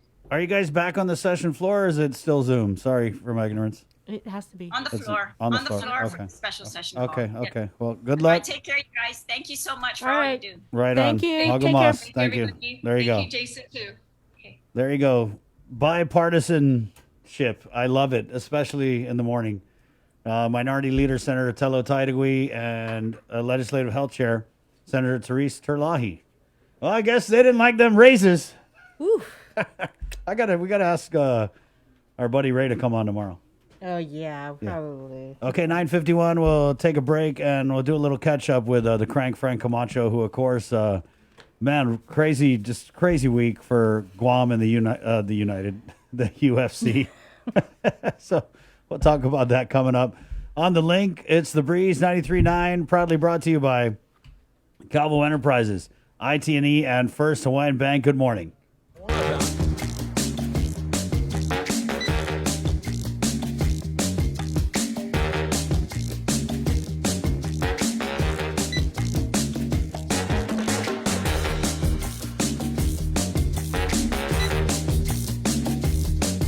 Your life moves quickly, so you need a card that keeps up with you. Tap and go with our contactless debit cards. Just open a checking account at First Hawaiian Bank. GU Self Storage, conveniently located near the Harmon McDonald's. We offer affordable rates, online payments, and auto bill pay for your convenience. Plus gate access daily from 6 a.m. to 9 p.m. Call us today at 648-7867 for more information. Hafa Day, my name is Zena Cruz Vecina, a registered nurse with the Department of Public Health and Social Services. COVID-19 continues to be a very real threat to Guam. Wearing an appropriate cloth face covering in public is a simple and important way you can protect yourself and others on our island. During a pandemic, no single action will stop the spread of the virus. Wash your hands often with soap and water, and stay 6 feet away from others. Prevention saves lives. For more information, please call 311 or check out our website at www.dphss.guam.gov. You're watching The Link with Chris and Sabrina on TV 11. Stick around because we're next on CBS This Morning. We got your 6. At 6 a.m. with the link on Breeze 93.9 FM. Bree and I connect you with all the latest news and information you need to know to start your day. Then check back with Guam's news leader at 6 p.m. for the day's top headlines with KUAM News Primetime. From 6 a.m. to 6 p.m. and everything else in between with KUAM Digital, we got your 6.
I was just thinking about when this song first came out.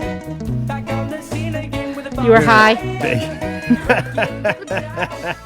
Balloon. Oh, wow.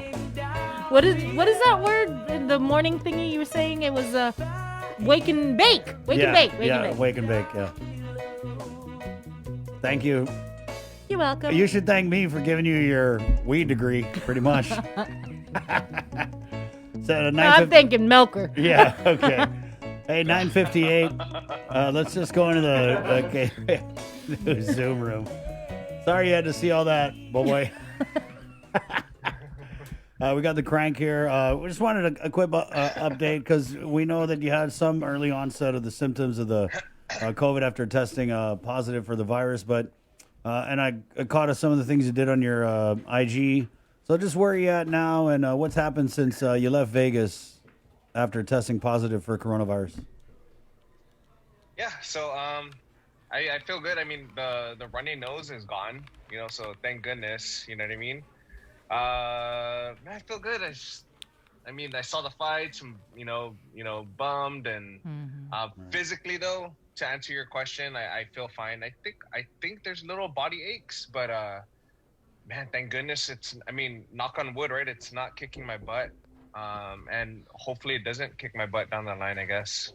Right. I mean, you could turn quick, but it kind of sounds like you got maybe one of the milder ones, which is fortunate because we had Dr. Uggan on earlier, and she was talking about the current strain of the COVID that's going around and infecting people on Guam. It's really making a lot of people really sick, and healthy people too. Crank, I've heard about guys who go to the gym. I mean, they practically live there, getting a stint in the ICU or just being sidelined by this virus. Athletes, you know what I mean? So, count your blessings.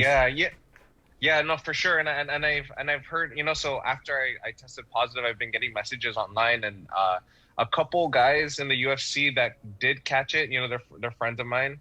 And I messaged them. I was like, okay, guys, like, shoot, what am I gonna expect? I feel fine. I feel pretty good. And maybe I'm just lucky that it hit me, or I caught it at the end of fight camp. And usually that's when I'm at my healthiest. Right. Man, I've been eating clean and just all veggies and just, no processed stuff, no nothing for, 2 months. I'm in the best shape of my life. Like every time I go into the fight, right? Obviously I'm hydrating, I'm resting, everything, so maybe I'm just so lucky that I caught it then. And I mean, you can still kind of hear that I have, I'm a little congested, but thankfully, man, I'm hoping that it doesn't kick my butt, in the next few days. We just really don't know how it's going to be. But as far as how I feel right now, thank goodness I feel good, and I'm just stuck in the room. Right. You sound like there's fine. Yeah. Well, let's go. Yeah. And I think really it's I'm sure right? We don't really know about this whole COVID thing and studies, but maybe I got a weak strain. I don't know, or I'm just so thankful. I'm just super thankful because I just saw the news, and man, that's about the 10-year-old kid that passed away. And even though he had whether you're 65 or 85 or 10, it doesn't discriminate. But I just really hope that people take care of their health and their health and their loved ones' health. Crank. So think of the whole island, and then some, kind of bummed about the fight with Roque over the weekend. I know you watched it. Let's just get your assessment. Yeah, man. Roque is one of the hardest working guys that I know, and the guy, I guess King Kong, I guess is what his name is. He's a European champion. He's undefeated in the European circuit. So I've been following. I'm a huge MMA fan, and I've seen him fight before. He definitely took it to Roque, like the way that someone would, you wouldn't want to fight Roque on the feet. Roque would just keep coming, and he's a cardio machine. And yeah, it was a bummer, man. But if there's anyone that can fight adversity, did it work ethic. fuck, he's gonna come back and he's gonna kill it in the gym again and just outwork his next opponent. So I'm sure it's not it's a big road bump in his career, but he took the fight in like 3 days notice, and he flew out. He gave it all he got. He didn't quit, and I can't wait for his next one. He's definitely gonna, the UFC is gonna give him another shot very soon. You know what I mean? Hopefully, when he gets home, he doesn't get quarantined in a hotel for 2 weeks, so he doesn't have to freaking do that whole thing. Yeah, that was kind of a bummer. So just going back to your situation, you're what, 5 days, almost 5 days into when you found out you tested positive, 4 or 5 days, right? Have you had to check in with? So So Wednesday we talked to you? It's Sunday here, so Wednesday, Thursday, Friday, Saturday. Yeah, so I'm 5 days in. Yeah, so I have 5 more days, right? Yeah, about 5 days. Yeah, five more days to go as far as self-isolate before I can get another test. Yeah, because you said something like in 10 days, and then you check in with the UFC or something like that, and then you could be up for another fight, right, or something like that. Yeah, so that's the plan, right? I've been getting messages about, man, hey Frank, are you gonna stay out in California? Are you gonna come back home? What's the plan? And I'm talking to my wife, really seeing what's up. And man, since I'm out here and I'm in good shape, but I didn't get to fight, and COVID is not kicking my butt. I can have a quick turnaround and just stay ready. Right now, everything, the next events coming up are all on Fight Island in Abu Dhabi. Do I want to go to Abu Dhabi? No, because coming from Guam, every time I go fight, I have to fight jet lag first, because it's you're traveling so far, and the drive to Vegas is just 4 hours, and I'm not battling jet lag. I mean, it'll be nice to experience Fight Island, in Abu Dhabi, but or in Dubai, wherever it's at. But yeah, we're looking for a quick turnaround. 2 weeks, 3 weeks in the next month. Really just putting it in the hands of my manager and my coach, so that so I don't have to worry about that and just focus on training and just getting ready again. Have you had the chance to talk to Roki since the fight? Yeah, I just messaged him, and he's super stoked that the Seahawks were doing good. I'm not too sure about I'm not too sure about the thing, but he has a champion mindset, man. He's just gonna get back at it, and the thing about Roki, man, he's such a freaking big teddy bear, but he just beats everyone up, You never lose, you learn. Yeah. All right, Crank. But so back to that thing, Roki is such a championship mindset type of athlete. Like he doesn't. I mean, I know that saying, it means like you're just trying to be like, I guess, nice, or you're trying to just be positive about it. But yeah, he doesn't like those those sympathy victories. You know what I mean? It's like, no, man, I lost. I need to get back to work. Right, And so he's just very, very athlete, championship minded, like individual. And I learned a lot from him, man. Dude, after that first round, of getting beaten up, he just got back to the corner. He was like, "Oh man, slow start." I'm like, "Dude, you're crazy, dude! like, yo, like you're fighting a heavyweight European champion. You know what I mean?" But he's gonna be back, and I'm excited for him. Yeah, I didn't see that because I watched the tape and I was like, okay, yeah, if you're right, if he keeps it on the feet and he stands with the guy, and then I also didn't know the dude's nickname was King Kong, so there's that too. Alexander. Yeah, and then I was so bummed about my fight. Like if you see the guy that I was supposed to fight, Brock Weaver, I was like, oh man, that would have been a really good fight for me, dude. I was like, oh gosh, come on, COVID. Oh gosh. Okay, Crank, we got to run. Yeah. But thanks for touching base and keeping us posted. This week, anything changes, shoot us a text and we'll get you on again. People love to see you.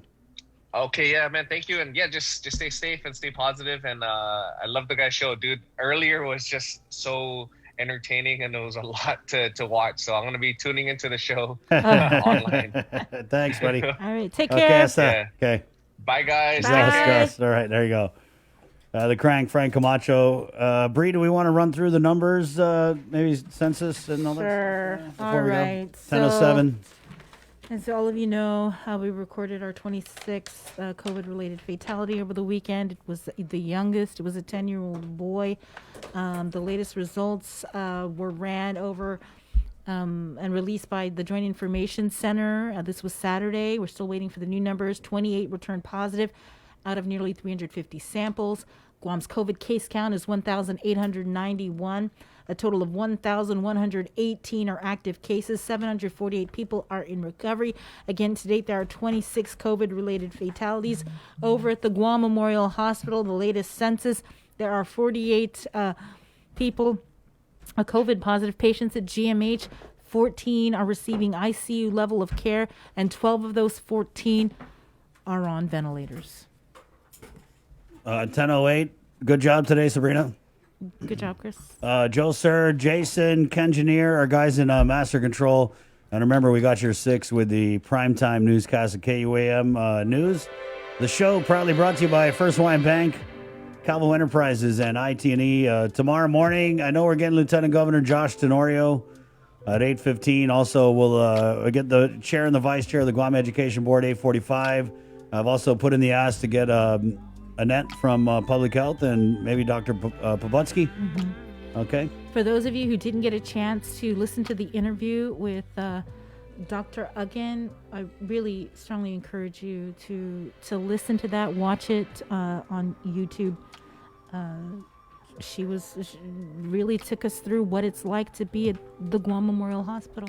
Yeah, not only that, she kind of broke down the ways that this deadly virus affects people with pre-existing comorbidities. And she broke it down in a way that I think if your mind is not closed off to it, really could provide a lot of insight into why these patients with pre-existing comorbidities are having their lives shortened by COVID-19. Yes, please, if you get a chance to watch it.